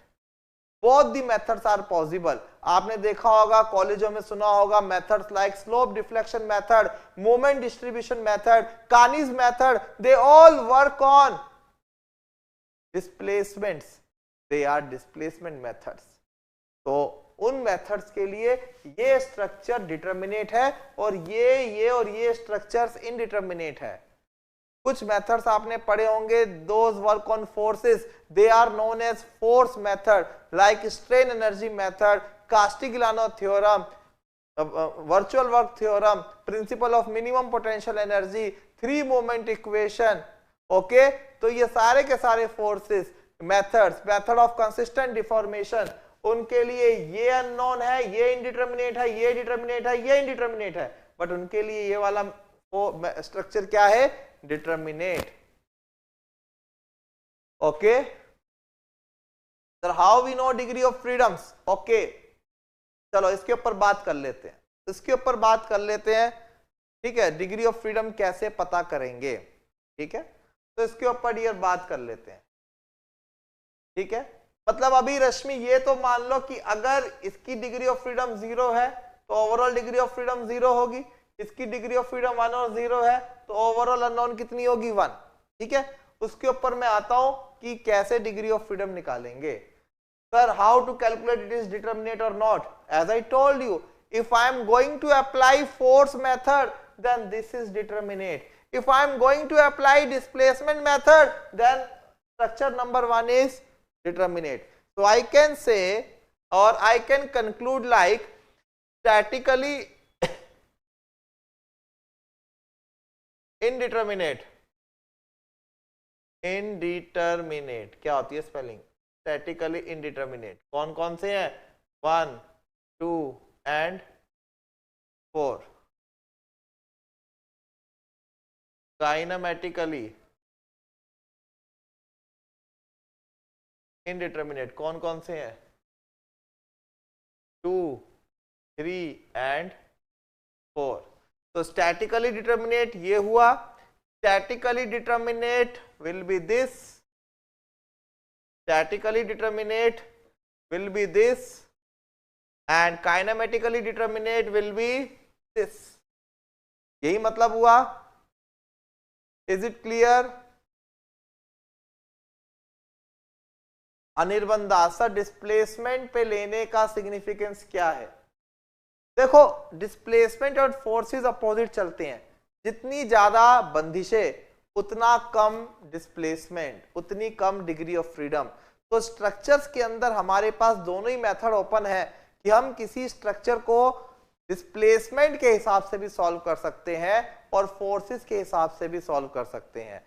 मान लीजिए डिस्प्लेसमेंट ज्यादा है, फोर्सेस कम है, तो हम इसको फोर्स मेथड लगा के सॉल्व कर लेंगे. मान लीजिए दुनिया भर के अननोन रिएक्शंस हैं, 6 रिएक्शंस है, बट डिस्प्लेसमेंट 0 है. भाई अल्टीमेटली मुद्दा तो एनालाइज करना ही है ना. क्या करना है? अल्टीमेटली एम है क्या आप लोगों का? स्ट्रक्चर को एनालाइज करना. तो जहां हमें लगेगा कि डिस्प्लेसमेंट मेथड से जल्दी आंसर आ रहा है वहां हम डिस्प्लेसमेंट मेथड लगाएंगे, जहां हमें लगेगा कि फोर्स मेथड से जल्दी आंसर आ रहा है वहां हम फोर्स मेथड लगाएंगे।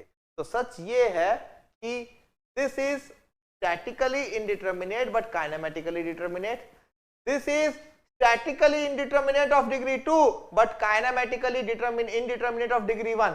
तो मैं इसको कौन से मेथड से सॉल्व करना प्रेफर करूंगा? डिस्प्लेसमेंट मेथड से सॉल्व करना प्रेफर करूंगा, क्योंकि वहां एक अननोन है और फोर्स में दो अननोन है। यहां पे डिस्प्लेसमेंट अननोन 3, कभी नहीं देखोगे सिंपली सपोर्टेड बीम को कोई उससे सॉल्व कर रहा है डिस्प्लेसमेंट मेथड से। हर कोई किससे करेगा? इक्विलिब्रियम इक्वेशन लगा करके। And this is statically indeterminate of degree 2 but kinematically indeterminate of degree 4। आ रही है बात समझ में? ठीक है, अब उनके क्वेश्चन पे हम चलेंगे। आई थिंक रश्मि ने पूछा था कि कैसे पता चलेगा कि डिग्री ऑफ फ्रीडम क्या है। ओके, तो एक बार डिटरमिनेट एंड इनडिटरमिनेट का फिर से एक्सप्लेन करना। अरे भाई पहली बात तो फिर से बनवाइए। अच्छा, नोट क्लियर एग्जैक्टली। सर सी में 3 इक्वेशन कैसे आया? 3 इक्वेशन है इक्विलिब्रियम इक्वेशन डियर, 3 इक्वेशन है इक्विलिब्रियम इक्वेशन। चलो तो एक काम करता हूं, फिर से एक ट्राई देते हैं, बट इस बार ट्राई देने से पहले मैं आप लोगों को कुछ लिखवाना चाहता हूं। ठीक है, मैं आप लोगों को कुछ लिखवाना चाहता हूं। अभी मैं फिर से ये बातें रिपीट करूंगा, बट मुझे लग रहा है आपको डिग्री ऑफ फ्रीडम काउंट करने में दिक्कत आ रही है। तो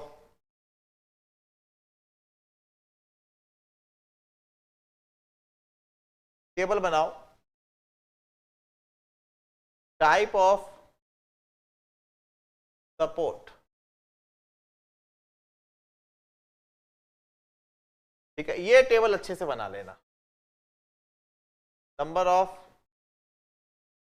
reaction and degree of freedom, degree of freedom. ठीक है,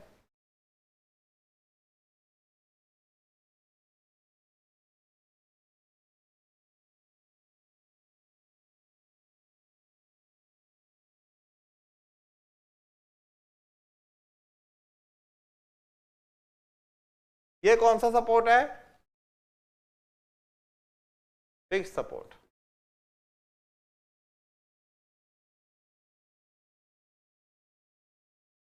ये कौन सा सपोर्ट है? Hinge support.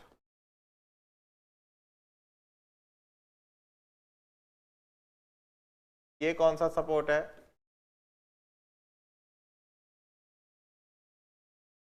Roller hinge support.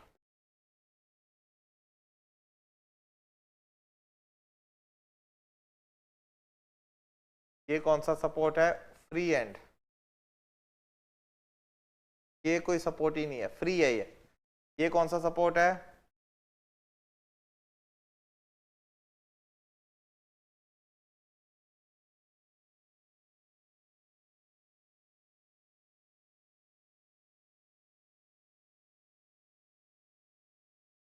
इसको बोलते हैं गाइडेड रोलर। ये टेबल आपको बाद में भी काम आएगा, ये टेबल डियर आपको बाद में भी काम आएगा। ठीक है, चलिए मुझे बताइए फिक्स सपोर्ट पे टोटल कितने रिएक्शन होते हैं? हाँ किया था, बट कोई बात नहीं, सब लोगों में मैकेनिक्स। फिक्स सपोर्ट पे मैं 2D सपोर्ट की बात कर रहा हूं, मैं 2D सपोर्ट की बात कर रहा हूं। 2D मतलब प्लेनर, प्लेनर मतलब जिसके लिए एक प्लेन काफी है डिफाइन करने के लिए। स्पेस मतलब 3D, 3D को डिफाइन करने के लिए पूरा स्पेस चाहिए होता है। ठीक है, number of reactions are how many? Number of reactions are 3। कौन कौन सा? ये हो जाएगा, जैसे मान लीजिए ये एक्स एक्सिस है, मान लीजिए वाई एक्सिस है, और मान लीजिए जेड एक्सिस है। ठीक है, कितनी है? Z axis. यहां पे कितना आएगा? ये एक रिएक्शन, ये दो रिएक्शन, ये तीन रिएक्शन। इसको बोल दोगे आर वाई, इसको बोल दोगे आर एक्स, एक्स में, ये वाई में, और ये एम लग रहा है कौन सी एक्सिस के अबाउट? जेड एक्सिस के अबाउट। क्यों हो रहा है जेड एक्सिस? क्योंकि अगर मेरे पास, अगर लेट सपोज मेरे पास ये ऑब्जेक्ट है, लेट सपोज मेरे पास ये अगर ऑब्जेक्ट है, तो you can see it can go in X direction, तो इसको रोकने के लिए एक्स में फोर्स लगाओगे। It can move in Y direction, तो इसको रोकने के लिए आप वाई डायरेक्शन में फोर्स लगाओगे। And if you want to rotate, restrict this rotation, अगर आपको इस रोटेशन को रोकना है तो आपको जो फोर्स लगाना पड़ेगा वो कैसे लगाना पड़ेगा? ऐसे। कौन सी एक्सिस के अबाउट? जेड एक्सिस के अबाउट। तो इसलिए मैंने यहाँ पे क्या यूज किया? इसलिए मैंने यहाँ पे यूज किया एम अबाउट जेड एक्सिस। तो total number of forces maximum possible in fix supports are 3। They are R X, R Y and M Z. They are R X, R Y and M Z. और उस joint पे कोई भी degree of freedom नहीं है, तो I can call there 0 degree of freedom. Degree of freedom मतलब जब किसी चीज को एक्स में बांधा हुआ है, वाई में बांधा हुआ है और रोटेशन में भी बांधा हुआ है, तो वो पॉइंट, वो नोड बेचारा हिल डुल नहीं सकता, वो नोड आपका हिल डुल नहीं सकता। आर यू गेटिंग इट और नॉट? क्लियर है? So total degree of freedom at fixed support will be 0, whereas total number of reactions at fixed support will be 3.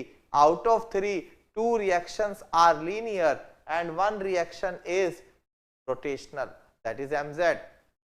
यहां तक क्लियर है? यहां तक क्लियर है? यस। जिनको नहीं समझ में आया वो बताना पहले, ठीक है? ललित, रश्मि, प्लीज लेट मी नो। अब आ जाओ इधर, यहां पे आ जाओ। यहां पे टोटल रिएक्शंस कितने हैं? Total reactions here will be 2। This is R Y, this is R Z, R x.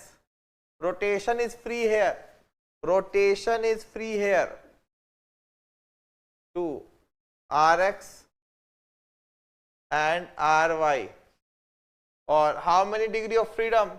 Degree of freedom will be 1 here. क्यों? क्योंकि यहां रुकने की कोई पाबंदी नहीं है, यहां घूमने की कोई पाबंदी नहीं है। Rotation is possible about Z axis, तो this 1 degree of freedom is what? It is theta Z, it is theta Z. आ रही है बात समझ में? रोलर हिंज पे आ जाइए। रोलर हिंज पे क्या होगा? it will be ry, but it can rotate about z axis and it can go in x axis as well. Okay, so only one reaction is possible, that is ry. Okay, और यहां पे आप देख सकते हो 2 degree of freedoms आएंगी, एक आएंगी थीटा जेड और एक आएंगी delta X. If you are talking about free end, then free end means no reaction, free end means no reaction, 0. But yes, obviously all 3 possibilities of degree of freedom do exist here. It can go in x direction, it can go in y direction, and not only this, it can also show you some rotation about z axis in this plane. So all 3 possibilities of degree of freedom will be there, and these are delta x, delta y and theta z. अरे बात समझ में आ रही है कि नहीं आ रही? Okay, and if we are talking about this guided roller, so this guided roller is guided in vertical direction, so you will be having a degree of freedom in the y direction. But if you are talking about x direction, means it is rx, it is mz, it is possible. Apart from that, 1 degree of freedom is free, that is delta z. So here total you guys can have 2 degree of freedom.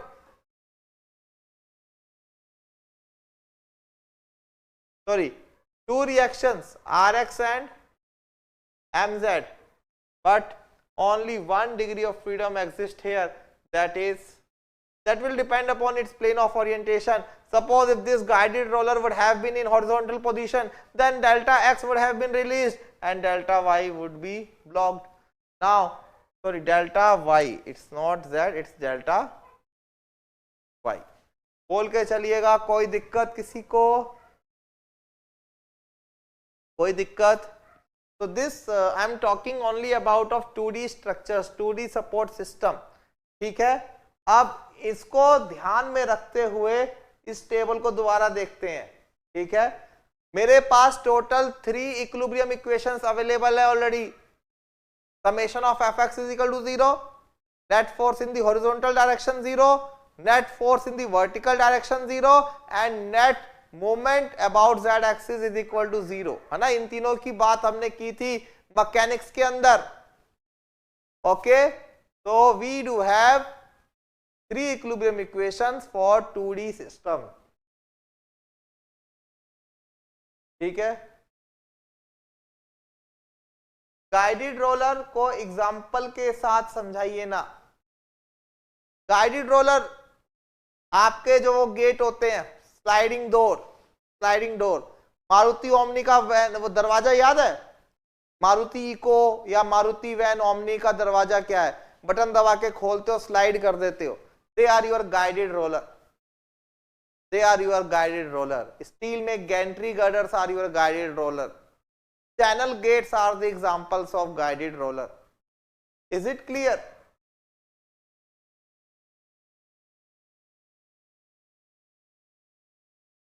Okay, what in table last problem, ये guided roller,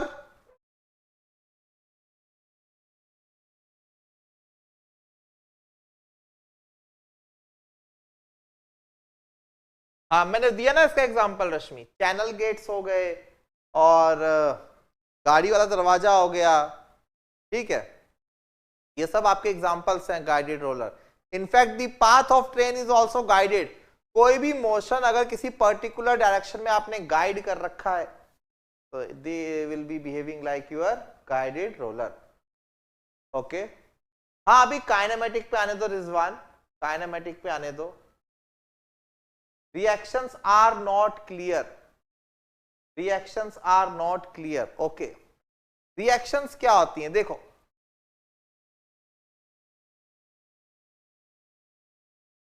अरे एक बात बताइए, सच में Tom जब मैंने बोला कि नहीं हुआ है, तब भी मेरे माइंड में एक चीज थी कि you guys are aware of this basic things, कि कौन कौन सी क्या सपोर्ट होती है. चलो ठीक है, एक आधा टॉपिक में देखता हूं कि आप लोगों का क्या लेवल है, फिर अकॉर्डिंगली फिर इसको डिलीवर करता हूं. ठीक है, आई वॉज एक्सपेक्टिंग कि अगर आप सेकेंड ईयर में भी हो, मैं ये नहीं कह रहा कि आपको रिएक्शन निकालना आए, आपको एसएफडी बनाना आ जाए, बट सपोर्ट क्या होती है दिस यू मस्ट नो ना, कि सपोर्ट्स क्या होती है. देखिए, मान लीजिए मेरे पास एक मेरे पास वुडन प्लैंक है और ये वुडन प्लैंक जो है, ठीक है, ये मैंने 2 ईंटों के ऊपर रखा हुआ है, 2 ब्रिक्स के ऊपर मैंने रखा हुआ है.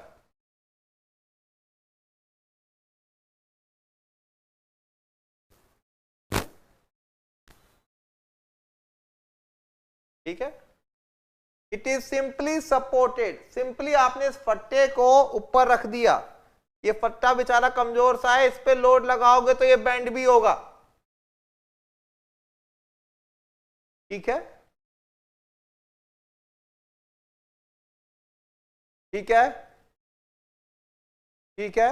ओके, तो यहां पे अगर इस ब्रिक से, इस ईंटे से इस वाले पॉइंट को रिएक्शन नहीं मिलता तो ये नीचे आ जाता. सिमिलरली इस ईंटे से इसको अगर यहां पे रिएक्शन नहीं मिलता तो ये नीचे आ जाता. तो अगर मैं इस फट्टे का फ्री बॉडी डायग्राम बनाऊंगा, ओके, तो here it is action and these are the reaction which it is getting from the other support. And what is support here? These two bricks are support here. तो यहां पे आप देख सकते हो ये जो दो रिएक्शन है ये सपोर्ट हो गई. अगर ये सपोर्ट नहीं होती then it could have shown you rigid body motion, ये नीचे जा सकता था. ओके एक और आपकी बालकनी का छज्जा देखो, आपकी बालकनी का छज्जा देखिए. यहां पे आपने क्या किया, उसको बांध दिया, उसको एक कॉलम से निकाला आपने, ठीक है, और ये कोई मोटा सा कॉलम जा रहा है, इस कॉलम के अंदर से आपने क्या किया, ये बीम निकाल दिया छज्जे वाला, ठीक है, दिस इज योर कॉलम. तो ये क्या है आपका, it is going to give you support. अब जब आप यहां पे लोड लगाओगे तो इसको रोकने के लिए कौन कौन चाहिए होगा. इसका अगर मैं फ्री बॉडी डायग्राम बनाता हूं तो just to support this, just to stop this, you will be needing one vertical reaction. या मान लो ये इंक्लाइन लोड लगाया मैंने, छोड़ो, मान लो ये मैंने इंक्लाइन लोड लगाया लाइक दिस,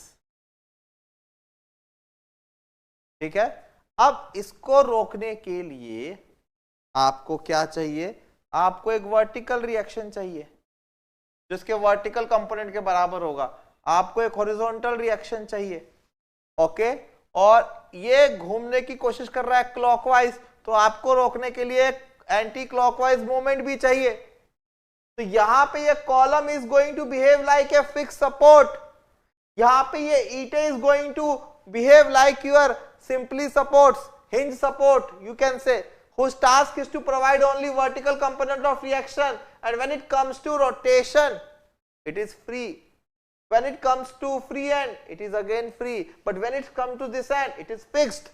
ये fixed है, ये फ्री है, ये आपके हिंज सपोर्ट की तरह है जिसमें rotation is not restricted. Because कल को जब आप इसका डिफ्लेक्टेड पैटर्न बनाओगे so this deflected pattern will be like this, है ना. दो ईंट के ऊपर फट्टा रखोगे, खड़े हो जाओगे, तो ये आपका क्या आएगा, deflected pattern. Here you can see when this deflected pattern will be draw, here theta is allowed, here rotation is free, but here rotation is not free.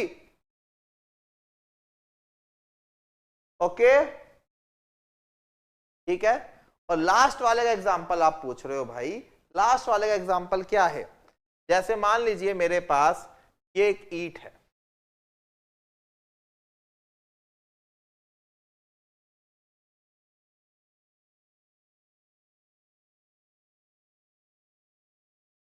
and let's suppose I do have another support here.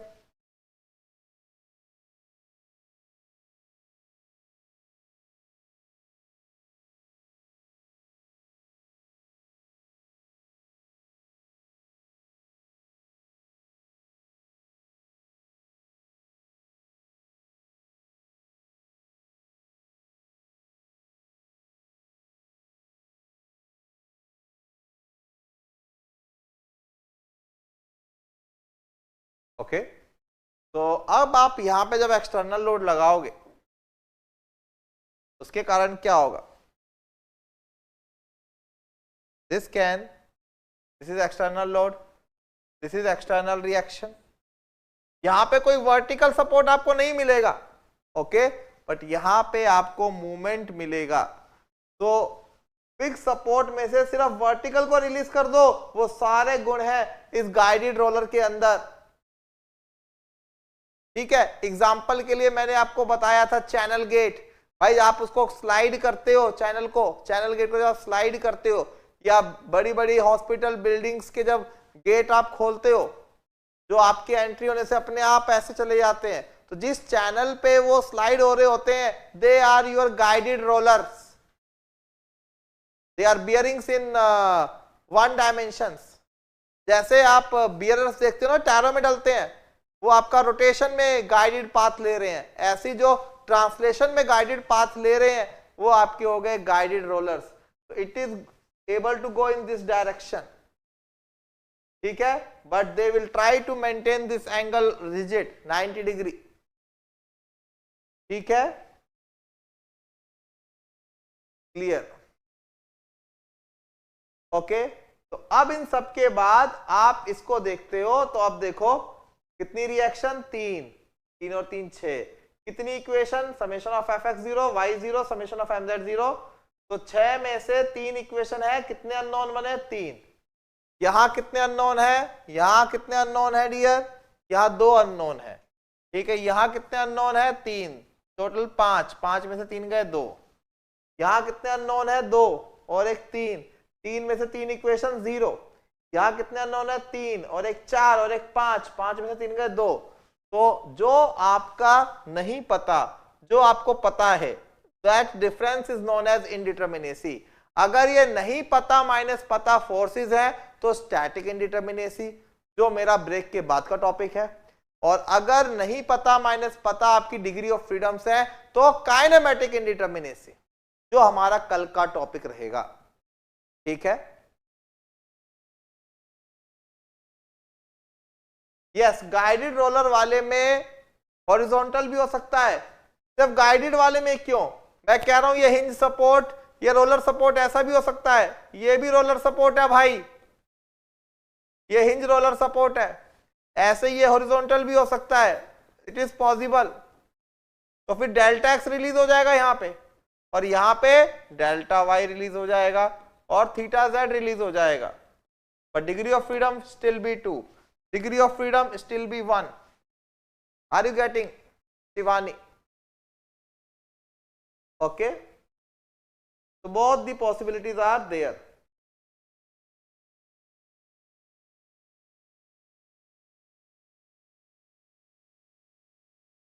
चलिए ठीक है, बाकी अगले class में बात करता हूं मैं इसके ऊपर, इनडिटर्मिनेसीज के ऊपर मैं फिर से कल अगली क्लास में बात करता हूं। स्टैटिक वाली में अगली क्लास में करूंगा, काइनेमेटिक वाली में कल की क्लास में बात करूंगा, ठीक है।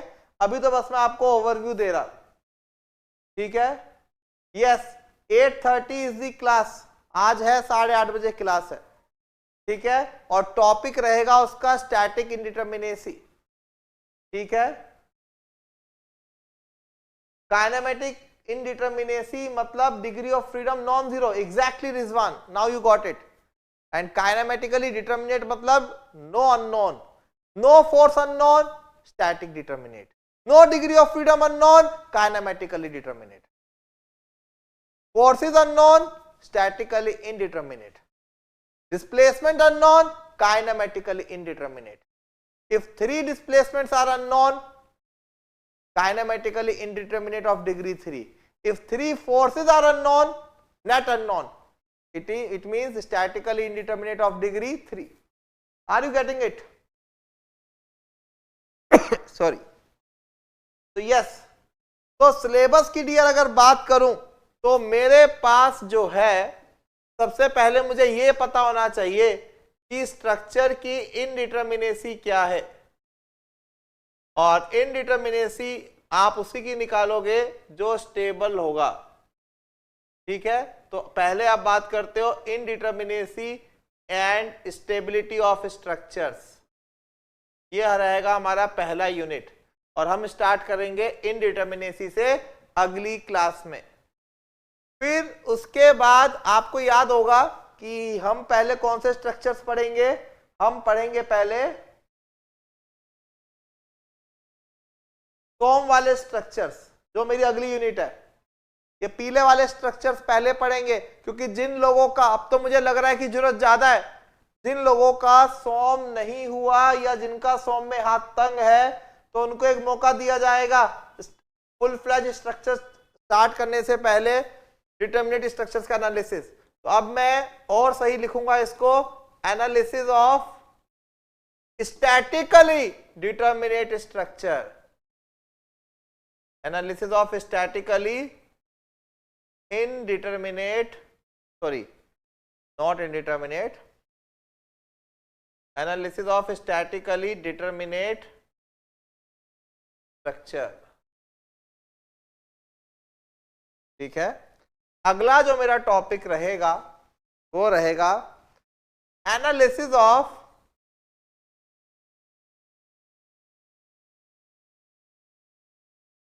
indeterminate structure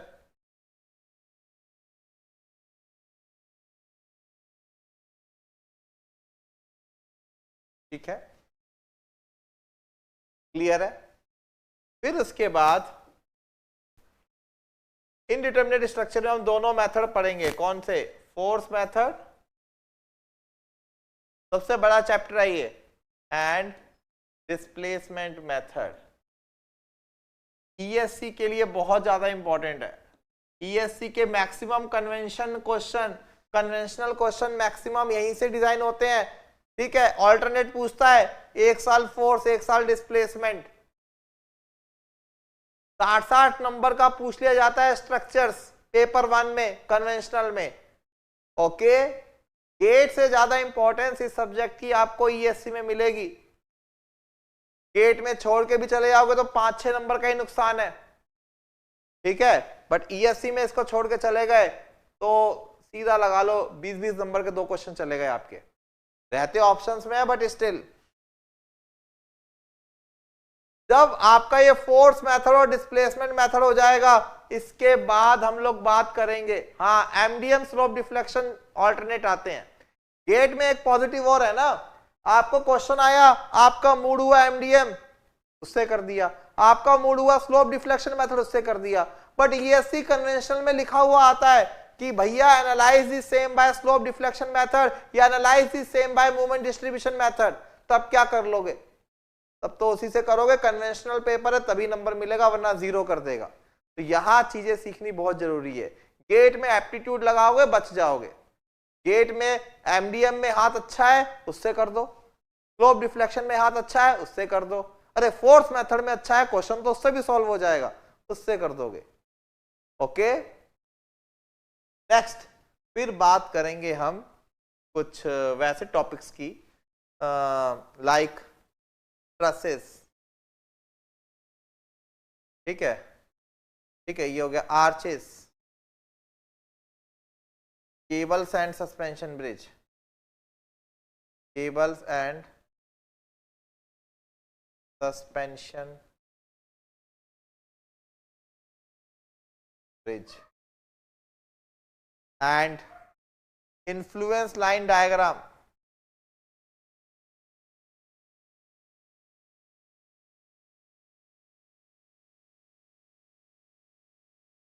ठीक है, और लास्ट में आपका डायनामिक्स को मैं करवाता हूं ऐड। लास्ट में आपका रहेगा डायनामिक्स। ठीक है, हाँ, गेट में 5-6 नंबर इंपॉर्टेंस रखता है, बट अगर मैं कह रहा हूं कि अगर आपके बाकी सब्जेक्ट्स पे कमांड बहुत अच्छी है तो इसका इम्पैक्ट कम हो जाएगा। और ये 5-6 नंबर में से ही देखो ना, 1-2 नंबर तो वहीं से बन जाते हैं, सोम वाले, एसएफडी, बीएमडी और स्लोप एंड डिफ्लेक्शन से। वैसे 6 नहीं, 7 से 8 नंबर रखो, क्योंकि SFD, BMD, slope and deflection का डायरेक्ट और इनडायरेक्ट क्वेश्चन तो आता ही आता है। तो यहां पे जो एकदम केक वॉक वाले टॉपिक्स हैं वो है ये आपका सोम है, तो इसलिए ये भी आपको आसान लगता है। ठीक है, ट्रसेस फ्री के मार्क्स देता है आपको, केबल्स और आर्चेस भी फ्री के मार्क्स देते हैं आपको। आईएलडी थोड़ा सा इंटरेस्टिंग है बट नंबर आपके आते हैं। ठीक है, गेट के लिए ये ब्रिज नहीं चाहिए, ये डायनामिक्स नहीं चाहिए, ये 2 topics are not included in GATE. और आर्चेस में सिर्फ 3 हिंज आर्च लगेगा गेट में, और ट्रसेस में सिर्फ डिटरमिनेट ट्रस आएगा गेट में। ईएससी के अंदर ट्रसेस इनडिटरमिनेट भी आता है और आर्चेस 2 हिंजेस आर्च भी आता है। आ रही है बात समझ में? ठीक है, यस, हाँ, one more, matrix, introduction to matrix approach, introduction to matrix approach. ठीक है, same introduction to matrix approach GATE के लिए बहुत छोटा है, 1 दिन का है। ठीक है, स्ट्रक्चरल डायनेमिक्स का इंट्रोडक्शन करा देना। हाँ, स्ट्रक्चरल डायनेमिक्स के इंट्रोडक्शन से पहले एक रिक्वेस्ट है, इसमें टाइम है, आप मैकेनिकल कह रहा हूं, इंजीनियरिंग मैकेनिक्स का फ्री वाइब्रेशन एक बार देख लेना मेरा। ठीक है, इंजीनियरिंग मैकेनिक्स का एटलीस्ट फ्री वाइब्रेशन पहले देख लेना, फिर डायनेमिक्स की बात करेंगे dear. Okay, is it clear to everyone? तो ये है सिलेबस किसका, आपके पूरे के पूरे स्ट्रक्चरल एनालिसिस का, ठीक है। और बाद में अगर वेटेज की बात करोगे तो वेटेज अगर आप गेट में देख रहे हो तो जो करिकुलम मैंने यहां लिखा है, जो करिकुलम मैंने यहां लिखा है, इस करिकुलम के हिसाब से आपका जो वेटेज है that is 7 to 8 marks. 7 to 8 इसलिए लिख रहा हूं, वैसे तो 5 से 6 होता है, 7 to 8 में इसलिए लिख रहा हूं क्योंकि इस टॉपिक का महत्व बहुत है, ठीक है।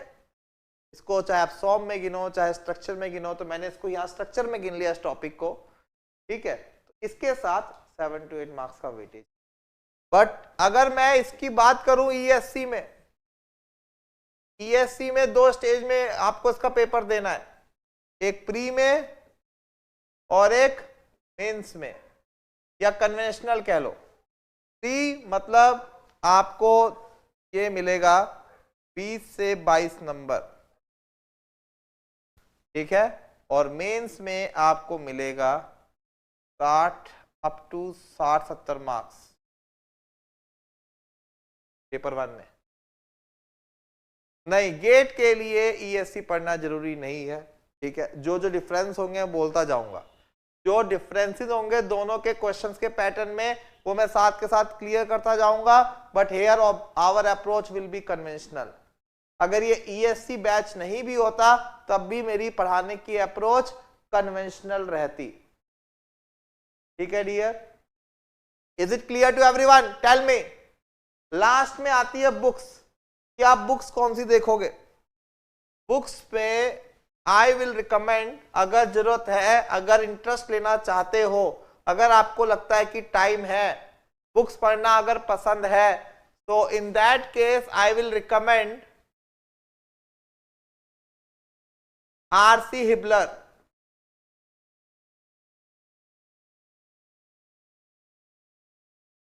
Okay, and for practice you can also use Ramamurtham।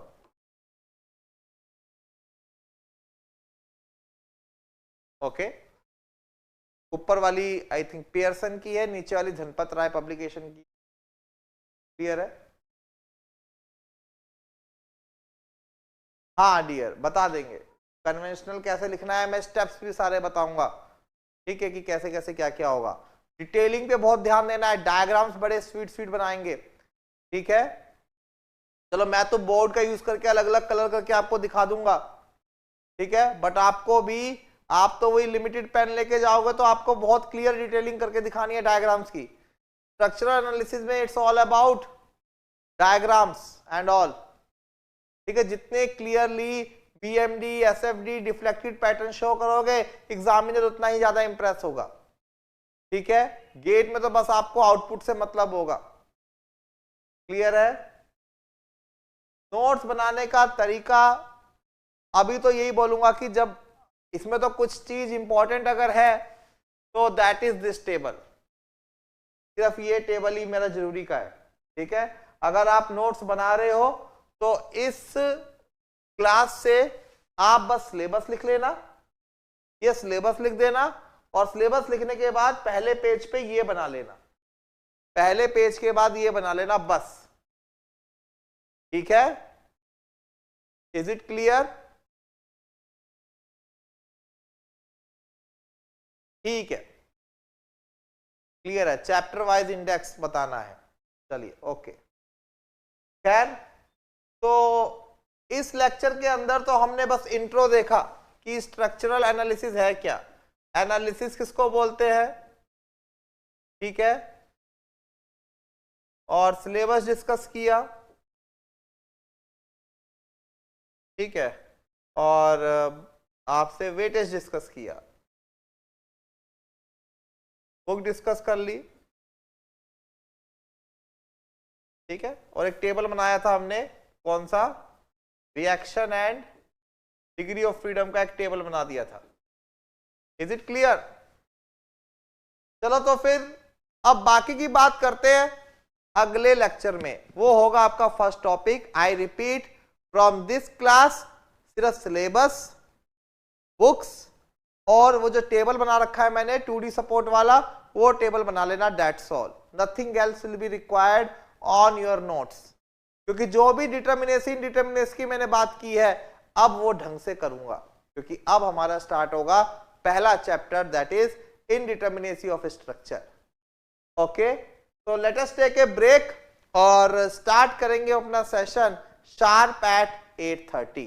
Is it clear? चलिए, धन्यवाद।